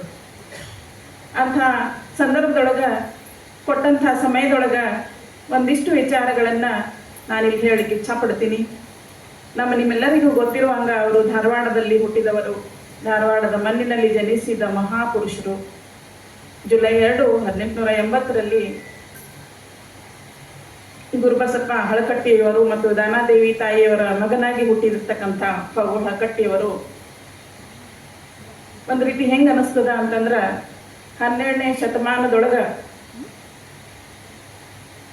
ಬಿಜ್ಜಳನ ಆಸ್ಥಾನದಿಂದ ಕಲ್ಯಾಣ ಕ್ರಾಂತಿಯಾಗಿ ಆ ಕಡೆ ಈ ಕಡೆ ಚದುರು ಹೋಗಿರ್ತಕ್ಕಂಥ ಶರಣರು ತಮ್ಮ ವಚನಗಳನ್ನು ತಮ್ಮ ಜೊತೆ ತಗೊಂಡು ಎಲ್ಲೆಲ್ಲೋ ಅವುಗಳನ್ನು ಬಿಟ್ಟು ಶತಮಾನಗಳ ಹಿಂದೆ ಆ ವಚನ ಸಂಗ್ರಹಗಳನ್ನು ಅವು ಎಲ್ಲಿ ಹೋದವು, ಏನಾಯ್ತೋ, ತಾಡೋಲಿಗಳಲ್ಲಿ ಸಂಗ್ರಹವಾಗಿರ್ತಕ್ಕಂಥ ವಚನ ಕಟ್ಟುಗಳು, ಬಹುಶಃ ಶರಣರು, ಯಾರೋ ಒಬ್ಬ ಶರಣರು ಬಹಳ ನೊಂದುಕೊಂಡು ಮತ್ತೆ ಈ ಸಮಾಜಕ್ಕೆ ನಾನು ಬರಬೇಕು, ಆ ಸಮಾಜದ ಒಂದು ಜೀವನ ಮೌಲ್ಯಗಳನ್ನು ಎತ್ತಿ ಹಿಡಿತಕ್ಕಂಥ ಕೆಲಸ ಮಾಡಬೇಕು, ಆ ವಚನಗಳ ಸಂಗ್ರಹವನ್ನು ಮತ್ತೆ ಮರುಸ್ಥಾಪಿಸಬೇಕು ಅಂತ ಬಹುಶಃ ಫಗು ಹಳಕಟ್ಟಿಯವರ ರೂಪದೊಳಗೆ ಅವರು ಜನ್ಮ ತಾಳಿದರು ಅಂತ ನನಗನ್ನಿಸ್ತದೆ. ಫಗು ಹಳಕಟ್ಟಿಯವರು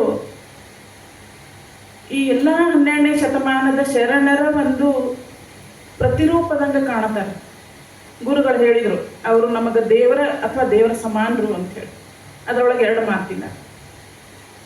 ವಚನ ಸಾಹಿತ್ಯದೊಳಗೆ ಸಾಕಷ್ಟು ಸಾಧನೆಗಳನ್ನು ಮಾಡಿರ್ತಕ್ಕಂಥ ರಜೂರ್ ಗುರುಗಳ ಎದುರುಗಡೆ ಮಾತಾಡಲಿಕ್ಕೆ ನಾನು ಬಹಳ ಚಿಕ್ಕವಳು. ಆದರೂ ಕೂಡ ನನಗೆ ಕೆಲವೊಂದಿಷ್ಟು ವಿಚಾರಗಳನ್ನು ಹೇಳ್ಕೊಳ್ಬೇಕಾದ್ರೆ ಬಹಳ ಹೆಮ್ಮೆ ಅನ್ನಿಸ್ತದೆ. ಏನು ಅಂತಂದ್ರೆ ಅವರ ಬಾಲ್ಯ, ವಚನ ಪಿತಾಮಹ ಪಗು ಹಳಕಟ್ಟಿ ಅವರ ಬಾಲ್ಯ ಧಾರವಾಡದಲ್ಲಿ ಅವರು ಪ್ರಾಥಮಿಕ ಶಿಕ್ಷಣವನ್ನು, ಪ್ರೌಢ ಶಿಕ್ಷಣವನ್ನು ಮುಗಿಸಿದ ಮೇಲೆ ಅವರು ಮುಂಬೈಗೆ ವಿದ್ಯಾಭ್ಯಾಸಕ್ಕೆ ಹೋಗ್ತಾರೆ. ಅಲ್ಲಿ ಸೇಂಟ್ ಸೇವಿಯರ್ ಕಾಲೇಜ್ನೊಳಗೆ ಅವರು BA ಪದವಿಯನ್ನು ಮಾಡ್ತಾರೆ. ಆಮೇಲೆ ಕಾನೂನು ಪದವಿಯನ್ನು ಅವರು ಪಡೀತಾರೆ. ಆಗಲೇ ಕುಲಕರ್ಣಿ ಸರ್ ಅವರು ಹೇಳ್ದಂಗೆ ಅವರಿಗೆ ಆಲೂರು ವೆಂಕಟರಾಯರು ಸಹಪಾಠಿಯಾಗಿರ್ತಾರೆ. ನೋಡ್ರಿ, ಸಮಾನ ಮನಸ್ಕರು, ಸಮಾನ ಚಿಂತಕರು ಒಂದು ಕಡೆ ಸೇರಿದ್ರು ಅಂತಂದ್ರೆ ಹೆಂಗೆ ಇತಿಹಾಸ ನಿರ್ಮಾಣ ಆಗ್ತದ ಅನ್ನೋದಕ್ಕೆ ಇಂಥ ಸಂದರ್ಭಗಳ ಸಾಕ್ಷಿ ಆಗ್ತಾವೆ. ಆಲೂರು ವೆಂಕಟರಾಯರ ಜೊತೆಗೆ ಸೇರ್ಕೊಂಡಿರ್ತಕ್ಕಂಥ ಪಗು ಹಳಕಟ್ಟಿಯವರು ಅಲ್ಲಿ ಇರ್ತಕ್ಕಂಥ ಕೆಲವೊಂದಿಷ್ಟು ಬೇರೆ ಬೇರೆ ಭಾಷೆಯ ಸಂಗಡಿಗರು, ಅವರಲ್ಲಿ ಇರ್ತಕ್ಕಂಥ ಭಾಷಾಭಿಮಾನ, ಅವರಲ್ಲಿರ್ತಕ್ಕಂಥ ತಮ್ಮ ಭಾಷೆಯ ಬಗ್ಗೆ ಕಳಕಳಿಯನ್ನು ನೋಡಿ ಯಾಕೆ ನಮ್ಮ ಕನ್ನಡ ಅಥವಾ ಕನ್ನಡಿಗರು ಇನ್ನೂ ನಾವು ಹಿಂದೆ ಉಳಿದೀವಿ ಅಂತಕ್ಕಂಥ ಒಂದು ಮನಸ್ಸಿನ ಮೇಲೆ ಅದನ್ನು ವಿಷಯವನ್ನು ತಗೊಂಡು ಅಲ್ಲಿ ಪಣ ತೊಡ್ತಾರೆ, ನಾವು ಏನಾದರೂ ಒಂದು ಮಾಡಬೇಕು ಅಂತೇಳಿ. ಅದೇ ಟೈಮಿಗೆ ಅವರಿಗೆ ನಮ್ಮ ಮಹಾನ್ ವ್ಯಕ್ತಿತ್ವವನ್ನು ಹೊಂದಿರತಕ್ಕಂಥ ತ್ಯಾಗಮೂರ್ತಿ ಅಂತಿರ್ತಕ್ಕಂಥ ಶಿರ್ಸಂಗಿ ಲಿಂಗರಾಜ್ ಅವರ ಪರಿಚಯ ಆಗ್ತದೆ. ಅವರ ಒಂದು ಮಾರ್ಗದರ್ಶನದೊಳಗೆ, ಅವರ ಒಂದು ನೇತೃತ್ವದೊಳಗೆ ಅವರು ಕರ್ನಾಟಕ ಏಕೀಕರಣಕ್ಕಾಗಿಯೂ ಕೂಡ ಕೆಲಸ ಮಾಡಲಿಕ್ಕೆ ಶುರು ಮಾಡ್ತಾರೆ. ಈ ಸಂದರ್ಭದೊಳಗೆ ಅವರು ಅವರ ಒಂದು ಶಿಕ್ಷಣಕ್ಕೆ ಅನುಗುಣವಾಗಿ ವಕೀಲಿ ವೃತ್ತಿಯನ್ನು ಅವರು ಶುರು ಮಾಡ್ತಾರೆ. ಬೆಳಗಾವದೊಳಗೆ ಅವರು ವಕೀಲಿ ವೃತ್ತಿಯನ್ನು ಶುರು ಮಾಡ್ತಾರೆ. ಕಾರಣಾಂತರಗಳಿಂದ ಕೆಲವು ತಿಂಗಳ ನಂತರ ಅವರು ಬಿಜಾಪುರಕ್ಕೆ ಹೋಗಿ ಅಲ್ಲಿ ನೆಲೆಸ್ತಾರೆ. ವಕೀಲಿ ವೃತ್ತಿ ಶುರು ಆಗ್ತದೆ. ಸರ್ಕಾರ ಅವರನ್ನ ನೇಮಕ ಮಾಡ್ತದೆ ಪಬ್ಲಿಕ್ ಪ್ರಾಸಿಕ್ಯೂಟರ್ ಆಗಿ. ಆಮೇಲೆ ಅವರು ಮುಂಬೈ ವಿಧಾನಸಭೆಗೆ ಚುನಾವಣೆಗೆ ನಿಲ್ತಾರೆ, ಅರಿಸಲು ಬರ್ತಾರೆ, ಸಾಕಷ್ಟು ಕೆಲಸನೂ ಮಾಡ್ತಾರೆ. ಇನ್ನೊಂದು ಅವಧಿಗೆ ಅವರು ಸಾರಾಸಕಟವಾಗಿ ಒಲ್ಲಂತ. ಅಂದ್ರೆ ಇದು ಏನು ತೋರಿಸ್ತದ ಅಂತಂದ್ರೆ ಅವರ ಶಿಕ್ಷಣ, ಅವರ ಒಂದು ಆಯ್ಕೊಂಡಿರ್ತಕ್ಕಂಥ ಕ್ಷೇತ್ರ, ಅವರ ದೂರದೃಷ್ಟಿ, ಇವೆಲ್ಲ ನಮಗೇನು ತೋರಿಸ್ತಾವ ಅಂತಂದ್ರೆ ವಿದ್ಯಾರ್ಥಿ ದೆಸೆಯಲ್ಲೇನ ಅವರು ತಮ್ಮ ಭವಿಷ್ಯದ ಬಗ್ಗೆ ಒಂದು ಸ್ಪಷ್ಟವಾದ ನಿರ್ಧಾರವನ್ನು, ಒಂದು ಸ್ಪಷ್ಟವಾದ ಒಂದು ಚಿತ್ರಣವನ್ನು ಅವರು ಹೊಂದಿರ್ತಾರೆ. ಒಬ್ಬ ವ್ಯಕ್ತಿ ಯಾವ ಒಂದು ತನ್ನ ಒಂದು ಸ್ವಂತಿಕೆಯನ್ನು ಬೆಳೆಸ್ಕೊಂಡು ಒಂದು ಸಮಾಜೋದ್ಧಾರಕ ಅಥವಾ ಇತಿಹಾಸ ನೆನಪಿಡ್ತಕ್ಕಂಥ ವ್ಯಕ್ತಿ ಆಗಬೇಕಾದ್ರೆ ಆತ ಬಾಲ್ಯದೊಳಗೆ ಏನು ಯೋಚನೆ ಮಾಡ್ತಾನ, ಶಿಕ್ಷಣವನ್ನು ಯಾವ ರೀತಿ ಪಡಿತಾನ ಅನ್ನೋದಕ್ಕನ್ನ ಇಲ್ಲಿ ಪಗು ಹಳಕಟ್ಟಿಯವರ ವಿಚಾರ ಮತ್ತು ಅವರ ಶಿಕ್ಷಣದ ಬಗ್ಗೆ ನಾನು ಹೇಳಬೇಕಾಯ್ತು. ಆಮೇಲೆ ಅವರು ರಾಜಕೀಯ ಒಲ್ಲೆ ಅಂತ ಬಿಟ್ಟು ಬಿಡ್ತಾರೆ. ಏನೋ ಒಂದು ಕಾರಣಕ್ಕೆ ಧಾರವಾಡಕ್ಕೆ ಬಂದಾಗ ಶ್ರೀಯುತ ಶಿವಲಿಂಗಪ್ಪ ಅಂಚಾಳಿಯವರಿಗೆ ಅವರ ಜೊತೆ ಭೇಟಿಯಾದಾಗ ಮತ್ತು ನಮ್ಮ ಶ್ರೀಯುತ ವೀರಭದ್ರಪ್ಪ ಹಾಲ್ಬಾವಿ ಅವರು ಕೂಡ ಅವ್ರನ್ನ ಭೇಟಿಯಾದಾಗ ಅವರಿಗೆ ಅವರು ಹೇಳ್ತಾರೆ, ಒಂದಿಷ್ಟು ತಾಳೆಗರಿಗಳನ್ನು ಮತ್ತು ಒಂದಿಷ್ಟು ಗ್ರಂಥಗಳನ್ನು, ವಚನ ಸಾಹಿತ್ಯಕ್ಕೆ ಸಂಬಂಧಪಟ್ಟಂಗೆ ಒಂದಿಷ್ಟು ಗ್ರಂಥಗಳನ್ನು, ಒಂದಿಷ್ಟು ಯಾವುದೋ ಪುಸ್ತಕಗಳನ್ನು ಅವರು ಪಗು ಹಳಕಟ್ಟಿ ಅವರಿಗೆ ಕೊಡ್ತಾರೆ. ಆ ಸಂದರ್ಭದೊಳಗೆ ನಮ್ಮ ಪಿತಾಮಹರಿಗೆ ಏನು ಅನ್ನಿಸ್ತು, ಹೌದಲ್ಲ, ಈ ವಚನ ಸಾಹಿತ್ಯ, ಈ ಮೌಲ್ಯಗಳು ನಮ್ಮ ಸಮಾಜಕ್ಕೆ ಬೇಕಲ್ಲ, ನಾನು ಯಾವ ವೃತ್ತಿಯೊಳಗದೀನಿ, ನಾನು ಏನು ಮಾಡಬೇಕು ಅಂತಕ್ಕಂತಹ ಒಂದು ಪ್ರಬುದ್ಧ ಯೋಚನೆಗೆ ಅವರು ತಕ್ಷಣ ಬಂದು ಏನು ಮಾಡ್ತಾರಂದ್ರೆ ಈ ವಕೀಲಿ ವೃತ್ತಿನೂ ಬೇಡ, ಈ ಯಾವ ರಾಜಕೀಯನೂ ಬೇಡ ಅಂಥೇಳಿ ಅವರು ಅಲ್ಲೇನೇ ಪಣ ತೊಡ್ತಾರೆ. ನಾನು ಏನಾರ ಸಾಧನೆ ಮಾಡಬೇಕು, ಈ ಸಮಾಜಕ್ಕಾಗಿ ನಾನು ನನ್ನನ್ನು ತೊಡಗಿಸ್ಕೋಬೇಕು ಅಂತಂದ್ರೆ ಅದು ವಚನ ಸಾಹಿತ್ಯದೊಳಗೆ ಅಂತ ತಿಳ್ಕೊಂಡು ಅವರು ಅಲ್ಲಿ ಶುರು ಮಾಡ್ತಾರೆ ನೋಡ್ರಿ. ಅಲ್ಲಿಂದ ಮುಂದಾಗಿದ್ದು ಇತಿಹಾಸ. ಬಹಳಷ್ಟು ವಿಚಾರಗಳು, ಅವರ ಒಂದು ವಚನಗಳ ಸಂಗ್ರಹದ ಸಾಹಸಗಾಥೆಯನ್ನು ಹೇಳ್ತಕ್ಕಂಥ ಬಹಳಷ್ಟು ವಿಚಾರಗಳು ನಿಮಗೆ ತಿಳಿದಾವ. ಏನಂತಂದ್ರೆ ಆ ಕಡೆ ಈ ಕಡೆ ಚದುರಿ ಹೋಗಿರ್ತಕ್ಕಂಥ ವಚನಗಳ ತಾಡೋಲೆಗಳ ಸಂಗ್ರಹ ಏನದಲ್ಲ, ಅವು ಎಲ್ಲೆಲ್ಲೋ ಹೋಗಿ ಗದ್ಗಿ ಏರಿ ಪೂಜಾ ಮಾಡಿಸ್ಕೊಂಡು ಧೂಪ ದೀಪ ಹಚ್ಚಿಸ್ಕೊಂಡು ಒಂದು ಚಿಲ್ಲಾಕ್ ಕಟ್ಟಿಟ್ಟು ಕುಂತು ಬಿಟ್ಟಿದ್ವು, ಧೂಳನೂ ತಿನ್ನಕತ್ತಿದ್ದು. ಅಂಥ ಸಂದರ್ಭದೊಳಗೆ ಅವರು ಕರ್ನಾಟಕದ ಪ್ರತಿಯೊಂದು ಮೂಲೆಗೂ ಚಲಿಸಿ ಸೈಕಲ್ ಮೇಲೆ ಪ್ರಯಾಣ ಮಾಡಿ, ಒಂಥರ ನಮ್ಮ ಹಿರೇಮಗಳು ಈಶ್ವರನ್ನವ್ರು ಹೇಳ್ತಾರೆ, ಅವರು ಕನ್ನಡದ ದಾಸಯ್ಯ ಅಂತ ಹೇಳಿ, ಕನ್ನಡದ ದಾಸಯ್ಯ ನಮ್ಮ ಪಗು ಹಳಕಟ್ಟಿಯವರು ಅಂತ ಹೇಳ್ತಾರೆ ಅವರು. ಯಾಕಂತಂದ್ರೆ ಮನೆಗೆ ಹೋಗಿ ನನಗೆ ತಾಡೋಲೆಗಳನ್ನು ಕೊಡ್ರಿ, ನನಗೆ ತಾಡೋಲೆಗಳನ್ನು ಕೊಡ್ರಿ ಅಂತ ಹೇಳಿ ಕೇಳಿ ಇಸ್ಕೊಂಡು ಬರ್ತಾರ. ಆದ್ರೆ ತಗೊಂಡು ಬರೋದು ಅಷ್ಟು ಸರಳ ಮತ್ತು ಸುಲಭ ಆಗಿರಲಿಲ್ಲ. ಯಾಕಂತಂದ್ರೆ ಪ್ರತಿಯೊಬ್ಬರಿಗೂ ಕೂಡ ಆ ಒಂದು ಭಾವನಾತ್ಮಕ ಸಂಬಂಧ, ಆ ತಾಳೆ ಗರಿಗಳನ್ನು ಏನು ಅವ್ರು ಪೂಜಿಸ್ತಿದ್ರಲ್ಲ, ನಮ್ಮ ಪೂರ್ವಜರೇನು ಇಟ್ಟು ಹೋಗಿರ್ತಾರಲ್ಲ. ಈಗ ನೋಡ್ರಿ, ನಿಮಗೆ ಗೊತ್ತದ, ನಮ್ಮ ಮನೆಯೊಳಗೆ ಜಗಲಿ ಮ್ಯಾಲ ಯಾವ ನಮ್ಮ ಸಾಮಾನು ಇರ್ತಾವ ನೋಡ್ರಿ, ದೇವ್ರು ಹಿಡ್ಕೊಂಡೆ ಎಲ್ಲ ಒಂದು ಹಳಿ ಕುಂಕುಮ ಬರ್ನಿನೂ 1 ಇಂಚ್ ಸರಸಾಡಕ್ಕೂ ನಾವು ಮನಸ್ಸು ಮಾಡಂಗಿಲ್ಲ. ಯಾಕಂದ್ರೆ ಅದನ್ನ ಸರಸಾಡಿದ್ರೆ ಎಲ್ಲಿ ಹಿರಿಯಾರು ಏನಾರ ನಮಗೆ ಯಾವುದೇ ರೀತಿ ಒಳಗೆ ಅದರಿಂದ ಕೆಡಕ್ಕೆ ಆಗ್ತದೆ ಏನೋ ಅಂತಕ್ಕಂಥ ವಿಚಾರ, ಅಥವಾ ನಮ್ಮ ಹಿರಿಯರು ಮಾಡ್ಕೊಂಡು ಬಂದಿರತಕ್ಕಂಥ ಸಂಪ್ರದಾಯಕ್ಕೆ ಎಲ್ಲಿ ಧಕ್ಕೆ ಬರ್ತದೋ ಅಂತಕ್ಕಂಥ ವಿಚಾರವನ್ನು ನಾವು ಮಾಡ್ತೀವಿ. ಅಂಥ ಸಂದರ್ಭದೊಳಗೆ ಈ ಥರದ ಭಾವನಾತ್ಮಕ ಸನ್ನಿವೇಶದೊಳಗೆ ಅವರು ಪರಿಪರಿಯಾಗಿ ಅವ್ರನ್ನ ಜನರನ್ನ ಮನವೊಲಿಸಿ ಅವ್ರ ಕಡೆ ಇಸ್ಕೊಂಡು ಬಂದರು. ಇನ್ನು ಕೆಲವು ಸಂದರ್ಭದೊಳಗೆ ಏನಾಯಿತು ಅಂತಂದ್ರೆ ದುಡ್ಡು ಕೊಟ್ಟು ತರಬೇಕಾಗಿ ಬಂತು. ಅಂಥ ಸಂದರ್ಭಗಳು ಬಂದು ಆವಾಗೂ ಅವರು ಹಿಂಜರಿಲಿಲ್ಲ. ರೊಕ್ಕ ಕೊಟ್ಟು ಅವನ್ನೆಲ್ಲ ಸಂಗ್ರಹ ಮಾಡಿ ಅಲದು ಅಲದು ಅಲದು ಎಷ್ಟು ವರ್ಷ ಅಲದ್ರು ಅಂತಂದ್ರೆ 17 ವರ್ಷ ಅವರು ಇದನ್ನ ಕೆಲಸ ಮಾಡಿದ್ರು. ಯಾರಿಗೂ ನಂಬಲಿಕ್ಕಾಗಲ್ಲ. ಅಂಥ ಮಹಾತ್ಮರು ಸುಮಾರು 1,000ಕ್ಕಿಂತ ಹೆಚ್ಚು ತಾಡೋಲೆಗಳ ಒಂದು ಕಟ್ಟನ್ನು ಸಂಗ್ರಹ ಮಾಡಿ 300ಕ್ಕಿಂತ ಹೆಚ್ಚು ಶಿವಶರಣರ ವಚನಗಳನ್ನು ಹಸ್ತಪ್ರತಿ ಮಾಡ್ತಾರೆ. ಅವ್ರು ಮೊದಲು ಕೈಲೇ ಬರೀತಾರೆ ಕುಂತ. ಇವೆಲ್ಲ ಊಹೆ ಮಾಡ್ಲಿಕ್ಕರೆ ಸಾಧ್ಯದ ನೋಡ್ರಿ. ಹೇಳಬೇಕಂದ್ರೆ ನನಗೊಂಥರ ಮೈಕೂರು ನೆಟ್ಟಗಾಗ್ತಾವ. ಈ ಥರದ ಕೆಲಸ ಅವ್ರು ಮಾಡಿ ಬರೀ ಅದನ್ನು ಸಂಗ್ರಹ ಮಾಡಿದ್ರೆ ಆಗಲಿಲ್ಲ, ಅದನ್ನು ಸಮಾಜಕ್ಕೆ ಮುಟ್ಟಿಸೋದು ಹೆಂಗೆ? ಅವರ ಒಂದು ದೃಷ್ಟಿ ಹೆಂಗಿತ್ತು ಅಂತಂದ್ರೆ 12ನೇ ಶತಮಾನದ ವಚನಕಾರರ ವಚನದಲ್ಲಿ ಇರ್ತಕ್ಕಂಥ ಸರಳ ಒಂದು ಭಾಷೆಯ ಮೂಲಕ ಅವರು ಸಮಾಜಕ್ಕೆ ನೀಡಿದ ಸಂದೇಶ, ಮೌಲ್ಯಯುತ ಒಂದು ವಿಚಾರಧಾರೆ, ಅಲ್ಲಿ ಕಾಯಕ ಮತ್ತು ದಾಸೋಹಕ್ಕೆ ಇರ್ತಕ್ಕಂಥ ಪ್ರಾಮುಖ್ಯತೆ, ಇದೆಲ್ಲವೂ ಕೂಡ ಜನರನ್ನ ತಲುಪಬೇಕಲ್ಲ. ಇದಕ್ಕೆ ನಾನೇನು ಮಾಡಲಿ, ಹೆಂಗೆ ತಲುಪಿಸ್ಲಿ ಅಂತೇಳಿ ಅದನ್ನು ಮುದ್ರಣ ಮಾಡಬೇಕು ಅಂತಿಕೊಂಡ ಅವರು ವಿಚಾರ ಮಾಡ್ತಾರೆ. ಅದರ ಆಗಿನ ಕಾಲದೊಳಗೆ ಮುದ್ರಣಕ್ಕೆ ಅಷ್ಟೊಂದು ಸರಳವಾಗಿರಲಿಲ್ಲ ಕೆಲಸ. ಈಗ ನಮಗೆ ಗೊತ್ತದ, ಹಿಂಗೆ ಪ್ರಿಂಟ್ ಹಾಕಿದ ಕೂಡಲೇ ಹಿಂಗೆ ಒಂದು ಹಾಳು ಪ್ರಿಂಟ್ ಆಗಿ ಬರ್ತೈತಿ. ಈಗ ನಮಗೆ ಅದ್ರ ಕಲ್ಪನಾ ಕೂಡ ಮಾಡೋಕ್ಕಾಗಂಗಿಲ್ಲ. ಜೆರಾಕ್ಸ್ ಅಂಗಡಿ ಒಳಗೆ ಹೋಗಿ ನಿಂತ್ರೆ ಅದು ಪರ್ ಬರ್ತಿರ್ತಾವೆ ಹಾಳೆ. ಅದು ಇಲ್ಲ. ಆಗಿನ ಕಾಲದೊಳಗೆ ಮುದ್ರಣದ ಕೆಲಸ ಎಷ್ಟು ಕಷ್ಟ ಆಗಿತ್ತು ಅಂತಂದ್ರೆ 500 ರೂಪಾಯಿ ಇಟ್ಟು ಮಂಗಳೂರಿಗೆ ಬಾಸಲ್ ಮಿಷನ್ ಸಂಸ್ಥೆಗೆ ಅವ್ರು ಒಂದು ಲೆಟರ್ ಕಳಿಸಿ ಇದನ್ನು ಮುದ್ರಣ ಮಾಡಿಕೊಡ್ರಿ ಅಂತ ಹೇಳಿ ಕಳಕಳಿಯಾಗಿ ಬೆಳ್ಕೊಂಡು ಒಂದು ಪತ್ರ ಬರೀತಾರ. ಅದು ವಾಪಸ್ ಬರ್ತೈತಿ, ನಮ್ಮ ಮುದ್ರಣಾಲಯದಿಂದ ಇದು ಸಾಧ್ಯ ಇಲ್ಲ, ದಯವಿಟ್ಟು ಕ್ಷಮಿಸ್ರಿ ಅಂತ ಹೇಳಿ. ಆವಾಗ ಹಳಕಟ್ಟಿ ಅವರು ವಿಚಾರ ಮಾಡ್ತಾರೆ, ಇದು ಹಿಂಗೆ ಬಿಟ್ರೆ ಆಗೋದಿಲ್ಲ ಕೆಲಸ, ಇದನ್ನು ನಾನು ಮಾಡಬೇಕು ಅಂಥೇಳಿ ಗುರುಗಳು ಹೇಳಿದಂಗೆ ಹಿತಚಿಂತಕ ಮುದ್ರಣಾಲಯವನ್ನು ಅವರು ಸ್ಥಾಪನೆ ಮಾಡ್ತಾರೆ. ಮುದ್ರಣಾಲಯವನ್ನು ಸ್ಥಾಪನೆ ಮಾಡಲಿಕ್ಕೆ ಅವ್ರು ಏನು ತ್ಯಾಗ ಮಾಡಿದ್ರು ಅನ್ನೋದನ್ನು ಕೂಡ ಅವರು ಹೇಳಿದರು. ಬಹಳ ವಿಷಯಗಳದಾವ. ಅವ್ರ ವಿಷಯದಾಗ ಏನಂತ ಹೇಳಬೇಕು ಅಂತ ಗೊತ್ತಿಲ್ಲ. ಮನಿ ಮಾರ್ತಾರೆ ಅವರು ಮುದ್ರಣಾಲಯವನ್ನು ಸ್ಥಾಪನೆ ಮಾಡಲಿಕ್ಕೆ. ಆಮೇಲೆ ಈ ಮುದ್ರಣ ಆಗ್ತದ. ವಚನ ಶಾಸ್ತ್ರ ಸಾರ ಭಾಗ 1 ಅಂತ ಬರ್ತದ. ಆಮೇಲೆ ಭಾಗ 2 ಮಾಡ್ತಾರ, ಭಾಗ 3 ಮಾಡ್ತಾರ. ಶಿವಾನುಭವ ಪತ್ರಿಕೆ ಬರ್ತದ, ನವ ಕರ್ನಾಟಕ ಅಂತಕ್ಕಂಥ ಪತ್ರಿಕೆ ಬರ್ತದ. ತಾಡೋಲೆಗಳನ್ನು ಸಂಗ್ರಹ ಮಾಡಿದ್ರು, ಅವುಗಳನ್ನೆಲ್ಲ ಬರೆದ್ರು, ಮುದ್ರಣ ಮಾಡಿದ್ರು. ಅಷ್ಟಕ್ಕನ್ನ ಮುಗಿಲಿಲ್ಲ. ಆ ಪ್ರತಿಯೊಂದು ವಚನಗಳ ಬಗ್ಗೆ ಟಿಪ್ಪಣಿ ಬರೆದ್ರು ಅವರು. ಟಿಪ್ಪಣಿ ಬರೆದು ಆ ಪತ್ರಿಕೆಗಳೊಳಗೆ ಅದನ್ನು ಮುದ್ರಿಸಿ ಪ್ರಕಟ ಮಾಡಿದ್ರು. ಅಂದ್ರೆ ಒಬ್ಬ ವ್ಯಕ್ತಿ ಕೈಗೊಂಡಿರ್ತಕ್ಕಂಥ ಕೆಲಸ ಅದು ಶುರು ಮಾಡಿದ ಮೇಲೆ ಅದು ಯಾವ ಮಟ್ಟಕ್ಕೆ ಹೋಗಿ ಮುಟ್ಟಬೇಕು ಅಂತಕ್ಕಂಥ ಒಂದು ಮೌಲ್ಯಯುತ ವಿಚಾರ ಪಗು ಹಳಕಟ್ಟಿ ಅವರಿಂದ ಕಲಿಬೇಕು ಅಂತ ನನಗನ್ನಿಸ್ತದೆ. ಉಸಿರಿನ ಜೊತೆಗೆ ಅವರ ಹೆಸರುಗಳನ್ನು ತಗೊಳ್ಳೋದು, ಉಸಿರಿನ ಜೊತೆಗೆ ಅವರ ಹೆಸರನ್ನು ಬಿಡೋದು ಅಂತ ಕೆಲಸ ಮಾಡಬೇಕು ಅಂತ ನನ್ನ ಅಭಿಪ್ರಾಯ. ಅಂತ ಇತಿಹಾಸದೊಳಗೆ ಬಹಳಷ್ಟು ಮಹಾನುಭಾವರು ಬೇರೆ ಬೇರೆ ಕ್ಷೇತ್ರದೊಳಗೆ ತಮ್ಮ ತಮ್ಮ ಸಾಧನೆಗಳನ್ನು ಮಾಡ್ಯಾರ. ಆದ್ರೆ ನಮ್ಮ ನೆಲದಲ್ಲಿ ನಮ್ಮ ನಾಡು, ನುಡಿ, ಸಂಸ್ಕೃತಿ, ಸಮಾಜಕ್ಕಾಗಿ ದುಡ್ದಿರ್ತಕ್ಕಂಥ ಈ ಒಬ್ಬ ಶ್ರೇಷ್ಠ ಸಂತ ಅವ್ರ ಬಗ್ಗೆ ಇವತ್ತು ನಾವು ಮಾತಾಡಬೇಕಾಗಿದೆ. ಅವರ ವಿಚಾರಗಳನ್ನು ಮುಂದಿನ ಪೀಳಿಗೆಗೆ ತಲುಪಿಸಬೇಕಾಗಿದೆ. ಆ ನಿಟ್ಟಿನೊಳಗೆ ಈ ಥರ ಕಾರ್ಯಕ್ರಮಗಳು ನಡೀಬೇಕಾಗೈತಿ. ಹಂಗನ ಇನ್ನು ಮುಂದೆ ಹೇಳ್ತಕ್ಕಂಥ ವಿಷಯ ಏನು ಅಂತಂದ್ರೆ, ಅವರ ಒಂದು ಕೆಲಸ ಇಲ್ಲಿಗೆ ಮುಗಿಲಿಲ್ಲ.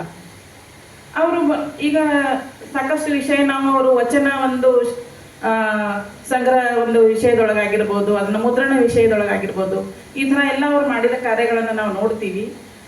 ಆದರೆ ಅವರು ಏನು ಮಾಡಿದರು ಅಂತಂದ್ರೆ, ಒಬ್ಬ ಸಮಾಜದ ಕಟ್ಟಕಡೆಯ ವ್ಯಕ್ತಿಯೂ ಕೂಡ ಮೌಲ್ಯಯುತ ಬದುಕನ್ನು ಬದುಕಬೇಕಾದ್ರೆ ಅಲ್ಲಿ ಸಹಕಾರ ತತ್ವ ಬಹಳ ಪ್ರಾಮುಖ್ಯತೆಯನ್ನು ಪಡೀತದ ಅಂತಕ್ಕಂಥ ವಿಚಾರವನ್ನು ಅವರು ಇಟ್ಟುಕೊಂಡು ಏನು ಮಾಡಿದರು ಅಂತಂದ್ರೆ, ಬಹಳಷ್ಟು ಸಹಕಾರಿ ಸಂಘಗಳನ್ನು ಅವರು ಸ್ಥಾಪನೆ ಮಾಡ್ತಾರೆ. ಆಗಲೇ ತಿಳಿಸಿದಂಗೆ ಅವ್ರು ಹುಟ್ಟಿದ್ದು ಧಾರವಾಡದಾಗ ಆದ್ರೂ ಅವರ ಕಾರ್ಯಕ್ಷೇತ್ರ ಬಿಜಾಪುರ ಆಗಿತ್ತು. ಅಲ್ಲಿ ಸಾಕಷ್ಟು ಕೆಲಸಗಳನ್ನು ಅವರು ಮಾಡಿದ್ರು. BLD ಸಂಸ್ಥೆಯನ್ನು ಹುಟ್ಟುಹಾಕುವುದು, KLE ಸಂಸ್ಥೆಯನ್ನು ಹುಟ್ಟುಹಾಕಲಿಕ್ಕೆ ಕಾರಣೀಕರ್ತರ ಒಂದು ಗುಂಪಿನಲ್ಲಿ ಅವರು ಇರುವುದು, ವಿದ್ಯಾಸಂಸ್ಥೆಗಳಾಗಿರ್ಬೋದು, ಸಹಕಾರಿ ಸಂಘಗಳಾಗಿರ್ಬೋದು, ಬ್ಯಾಂಕು, ಹಾಲಿನ ಕೇಂದ್ರಗಳು, ಆಗಿನ ಕಾಲದೊಳಗೆ ಏನುಂಟು ಏನಿಲ್ಲ, ಜನ ಸಾಮಾನ್ಯರಿಗೆ, ಸಮಾಜಕ್ಕೆ, ಪ್ರತಿಯೊಬ್ಬ ವ್ಯಕ್ತಿಗೂ ಕೂಡ ಒಂದು ಬೇಕಾಗುವ ಎಲ್ಲ ನಿಟ್ಟಿನೊಳಗೂ ಕೂಡ ಅವರು ದುಡಿತಾರೆ. ಆದ ಒಂದು ಅವರ ಒಂದು ಸಾಧನೆಯ ಒಂದು ಶಿಖರ ಏನದಲ್ಲ ಹಂಗೆ ಬೆಳಿತಾನ ಹೋಗ್ತದ.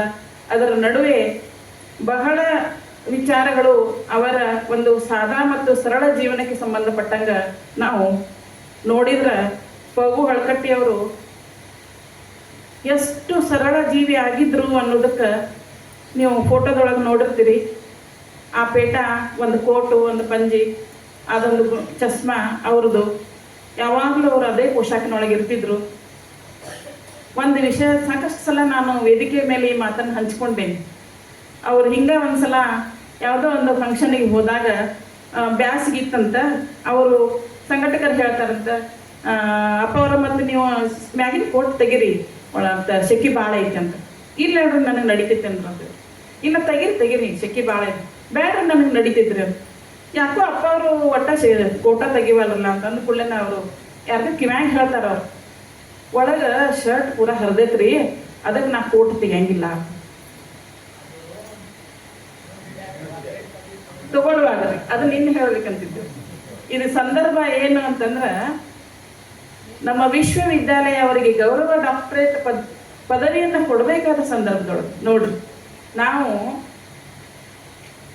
ನನಗೆ ಕರೆನ ಮಾತು ಹೊರಡವಲ್ವ ಈಗ ಹೆಂಗ ಆಗ್ತದ ಅಂತಂದ್ರೆ, ಯಾವುದೋ ಒಂದು ಸಣ್ಣ ಸರ್ಕಾರಿ ಹುದ್ದೆಯನ್ನ, ಯಾವುದೋ ಒಂದು ಸಣ್ಣ ಕೆಲಸವನ್ನು ಮಾಡಿ ನಾವು ಅದೆಷ್ಟು ಲಾಭಗಳನ್ನು ಪಡಿತೀವಿ. ಪಡೆದು ನಾವು ನಮ್ಮ ಮುಂದಿನ ಅದರ ಮುಂದಿನ ತಲೆಮಾರನ್ನು ಜೀವನ ನಡೆಸ್ತಕ್ಕಂಥ ಒಂದು ಸುವ್ಯವಸ್ಥೆಯನ್ನು ನಿರ್ಮಾಣ ಮಾಡ್ತೀವಿ. ಆದ್ರೆ ಅವರು ಅವತ್ತಿನ ದಿನ ಅವರಿಗೆ ಜೀವನ ನಡೆಸಲಿಕ್ಕೂ ಕೂಡ ಕಷ್ಟ ಆಗತಕ್ಕಂಥ ಒಂದು ಸಂದರ್ಭ ಅವರಿಗಿತ್ತು. ಆದರೂ ಕೂಡ ಅವರು ಎಂದೂ ತಮ್ಮ ಸ್ವಾರ್ಥವನ್ನು ಯೋಚನೆ ಮಾಡಲಿಲ್ಲ. ತಮ್ಮ ಕುಟುಂಬದ ಬಗ್ಗೆ ಅವರು ಮಕ್ಕಳಿಗೆ ಶಿಕ್ಷಣವನ್ನು ಕೊಟ್ಟರು. ಅದ್ಭುತವಾಗಿರ್ತಕ್ಕಂಥ ಶಿಕ್ಷಣ ಅವರು ಕೊಡ್ತಾರೆ.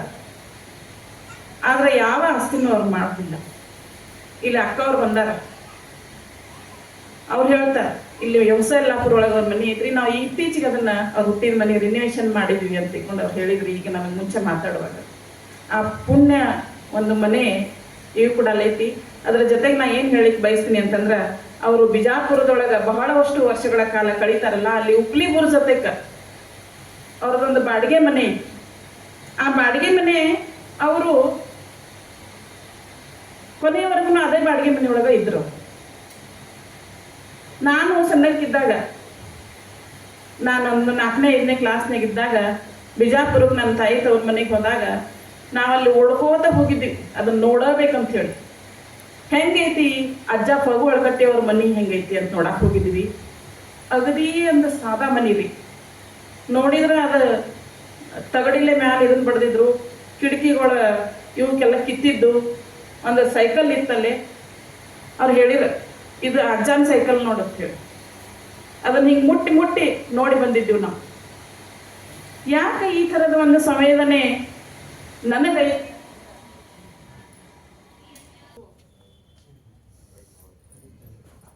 ಅವರ ಸಾಧನೆ, ಅವರ ವಿಷಯ, ಅವರ ಜೀವನದ ಬಗ್ಗೆ ಮಾತಾಡುವಾಗ ಅವರ ಶ್ರೀಮತಿಯವರಾಗಿರ್ತಕ್ಕಂಥ ಭಾಗೀರಥಿ ತಾಯಿಯವರ ಬಗ್ಗೆ ನಾನು ಮಾತಾಡಲೇಬೇಕು. ಯಾಕಂತಂದ್ರೆ ಭಾಗೀರಥಿ ತಾಯಿಯವರು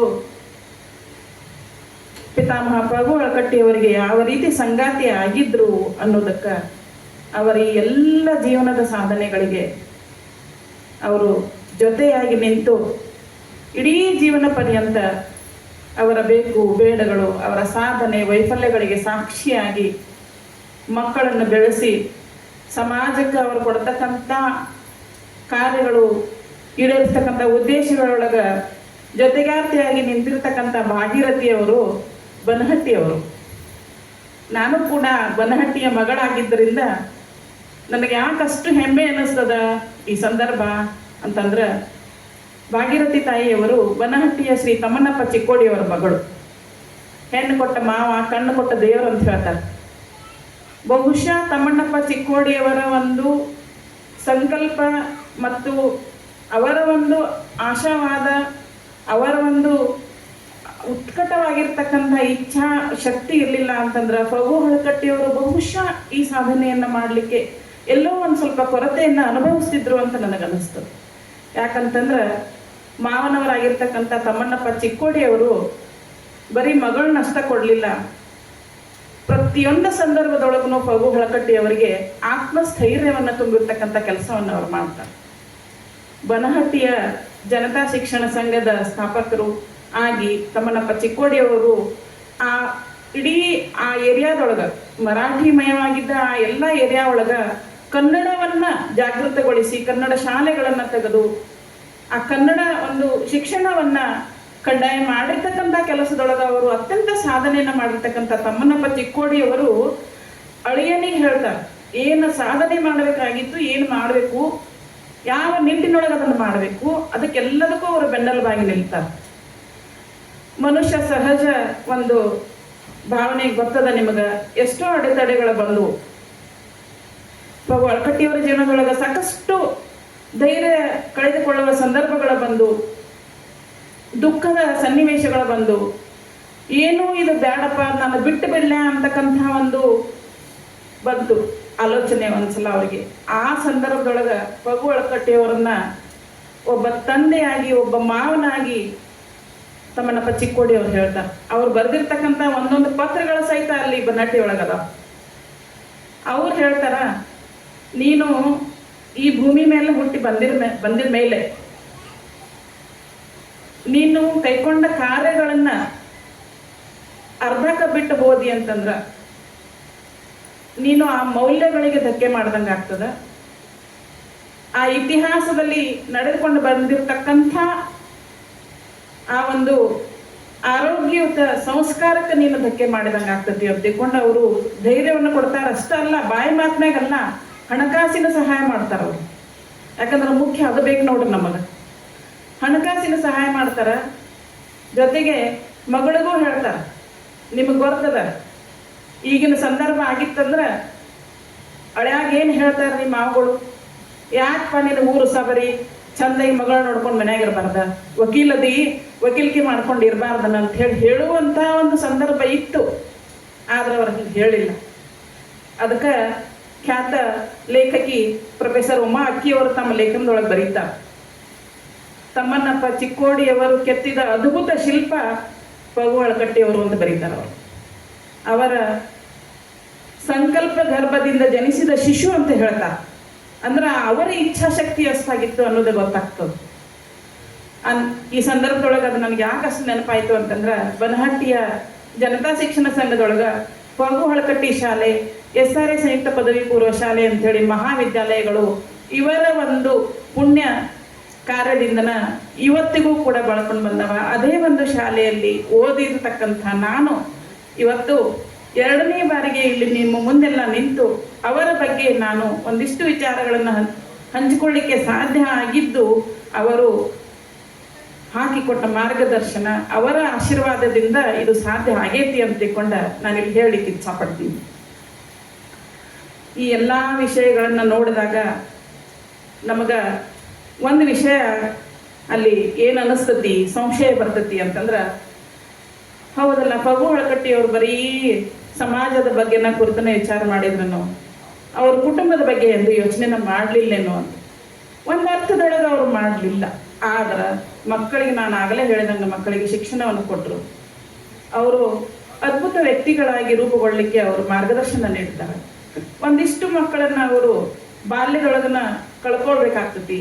ಆದ್ರೆ ಅವರ ಅತೀ ದುಃಖದ ಒಂದು ಸನ್ನಿವೇಶ ಅವರ ಜೀವನದೊಳಗೆ ಅಂತಂದ್ರೆ, ಅವರ ಹರೆಯದ ಮಗ ಮದುವೆ ಆಗಿ ಅವನಿಗೆ ಮಕ್ಕಳಾದ್ಮೇಲೆ ಅವ ಕಾಲ ಆಗ್ತಾನ. ಅಂಥ ಸಂದರ್ಭದೊಳಗೂ ಕೂಡ ಅವರು ಅದನ್ನ ಧೃತಿಗೆಡದೆ ಜೀವನ ಬಂದಂಗ ಸ್ವೀಕಾರ ಮಾಡಬೇಕು ಅಂತ ಹೇಳಿ ಬಂದಿರತಕ್ಕಂಥ ಸಂಬಂಧಿಗಳಿಗೇನೆ ಸಮಾಧಾನ ಹೇಳಿ ಕಳಿಸ್ತಾರ ಅವರು.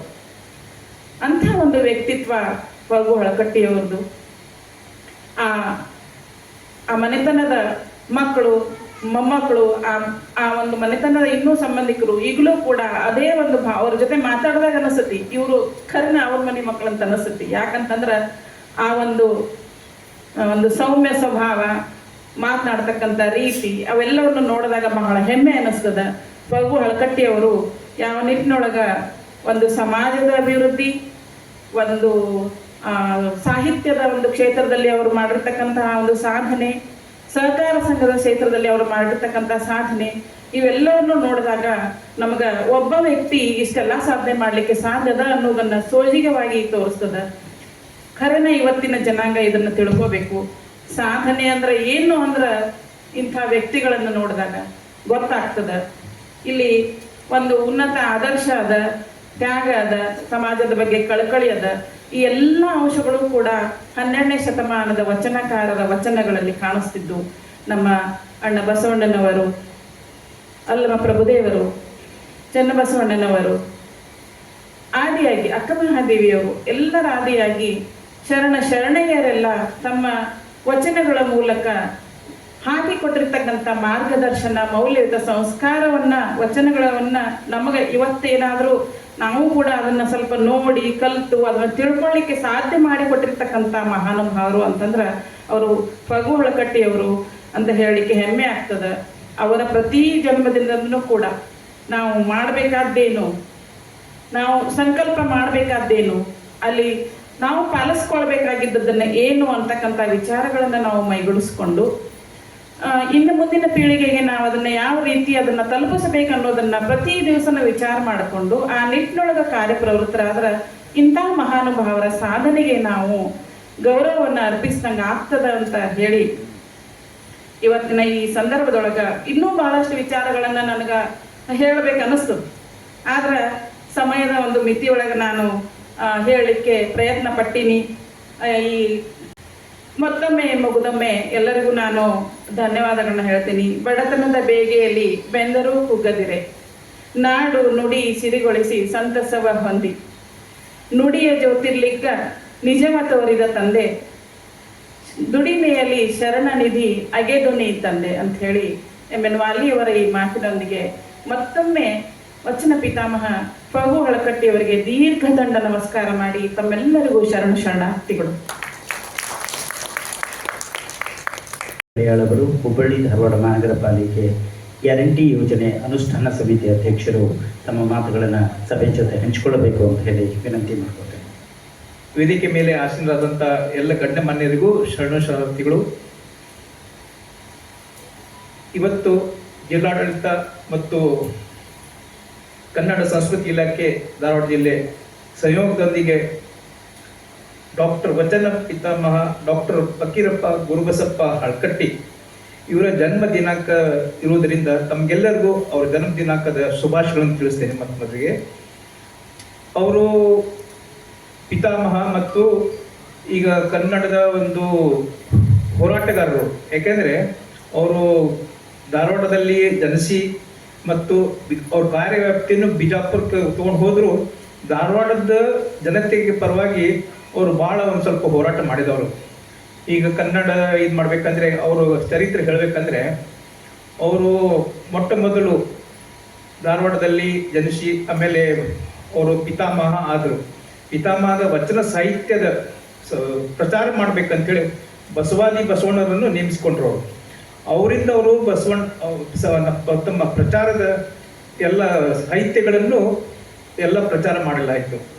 ಮತ್ತು ಅವರು ಬಿಜಾಪುರ ಜಿಲ್ಲೆಯಲ್ಲಿ ಗ್ರಾಮೀಣ ಅಭಿವೃದ್ಧಿ ಮಂಡಳಿಯ ಕಾರ್ಯದರ್ಶಿಯಾಗಿ ಕೆಲಸ ಮಾಡಿದ್ದಾರೆ ಮೊದಲು. ಈಗಿನ ಮತ್ತೆ ಅವರು ಜಿಲ್ಲಾ ಕಾಂಗ್ರೆಸ್ ಸಮಿತಿಯ ಕಾರ್ಯದರ್ಶಿಯಾಗಿ ಕೆಲಸ ಮಾಡಿ ಅವರು ಒಳ್ಳೆಯ ಕೆಲಸಗಳನ್ನು ಮಾಡಿದ್ದಾರೆ.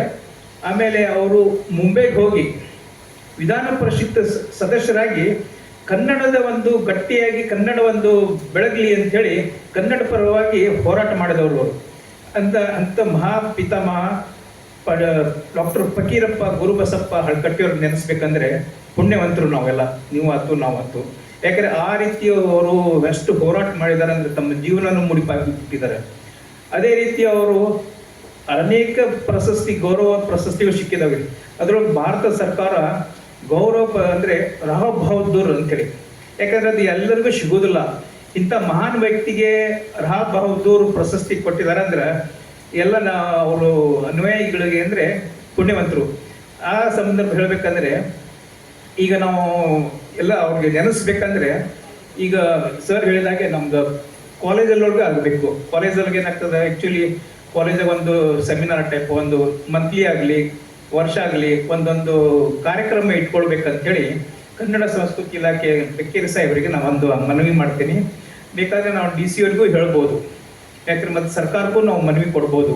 ಯಾಕೆಂದರೆ ಅದರಿಂದ ಕನ್ನಡ ಸಾಹಿತ್ಯ ಪ್ರಚಾರ ಯಾವ ರೀತಿ ಆಗುತ್ತೆ ಅಂದರೆ ಸಾಹಿತ್ಯ ಯಾವ ರೀತಿ ಇರುತ್ತೆ ಅಂತ ಈಗಿನ ಮಕ್ಕಳಿಗೆ ಯಾರು ಗೊತ್ತಿಲ್ಲ. ಅದನ್ನು ನಾವು ಪ್ರಚಾರ ಮಾಡ್ದಂಗೆ ಆಯಿತು, ಒಂದು ಕಾರ್ಯಕ್ರಮ ಇಟ್ಕೊಳ್ಬೇಕಂತ ಹೇಳಿ ಈ ಸಂದರ್ಭದಲ್ಲಿ ಹೇಳಿ ನಾನು ಮಾತನಾಡಿ ಕೊಟ್ಟಿದ್ದಕ್ಕೆ ತಮಗೆಲ್ಲರಿಗೂ ಧನ್ಯವಾದಗಳು. ನಮಸ್ಕಾರ. ದೇವಸ್ಥಾನ ಸಮಿತಿ ಲಿಂಗಾಯತ ಅವರಿಗೆ ತಮ್ಮೆಲ್ಲರ ಪರವಾಗಿ ಧನ್ಯವಾದಗಳನ್ನು, ಕೃತಜ್ಞತೆಗಳನ್ನು ತಿಳಿಸ್ತಾ ಇದ್ದೀನಿ. ಅದೇ ರೀತಿ ಡಾಕ್ಟರ್ ಫಗು ಹಳಕಟ್ಟಿ ಕುಟುಂಬದ ಸದಸ್ಯರು ಈ ಕಾರ್ಯಕ್ರಮದಲ್ಲಿ ಪಾಲ್ಗೊಂಡಿದ್ದಾರೆ. ಅವರೆಲ್ಲರಿಗೂ ಕೂಡ ಜಿಲ್ಲಾಡಳಿತದ ಪರವಾಗಿ ಮತ್ತು ಕನ್ನಡ ಮತ್ತು ಸಂಸ್ಕೃತಿ ಇಲಾಖೆಯ ಪರವಾಗಿ ತುಂಬ ಹೃದಯದ ಧನ್ಯವಾದಗಳನ್ನು, ಕೃತಜ್ಞತೆಗಳನ್ನು ತಿಳಿಸ್ತಾ ಇದ್ದೇವೆ. ಇದರ ಜೊತೆಗೇ ಈ ಕಾರ್ಯಕ್ರಮಕ್ಕೆ ಪ್ರತ್ಯಕ್ಷವಾಗಿ ಪರೋಕ್ಷವಾಗಿ ಈ ಕಾರ್ಯಕ್ರಮದ ಯಶಸ್ಸಿನ ಭಾಗಿದಾರರಾದಂಥ ಎಲ್ಲರನ್ನೂ ಕೂಡ ಸಂದರ್ಭದಲ್ಲಿ ಕೃತಜ್ಞತೆಯಿಂದ ಅವರಿಗೆ ನೆನಪಿಸ್ಕೊಳ್ತಾ ಅವರಿಗೆ ಧನ್ಯವಾದಗಳನ್ನು, ಕೃತಜ್ಞತೆಗಳನ್ನು ತಿಳಿಸ್ತಾ ಇದ್ದೀವಿ. ಅವರಿವರೆಂದೇ ಪ್ರತಿಯೊಬ್ಬರಿಗೂ ಕೂಡ ಮತ್ತೊಮ್ಮೆ ಕೃತಜ್ಞತೆಗಳು, ಧನ್ಯವಾದಗಳು. ದಯವಿಟ್ಟು ಎಲ್ಲರೂ ಕೂಡ ಉಪಹಾರವನ್ನು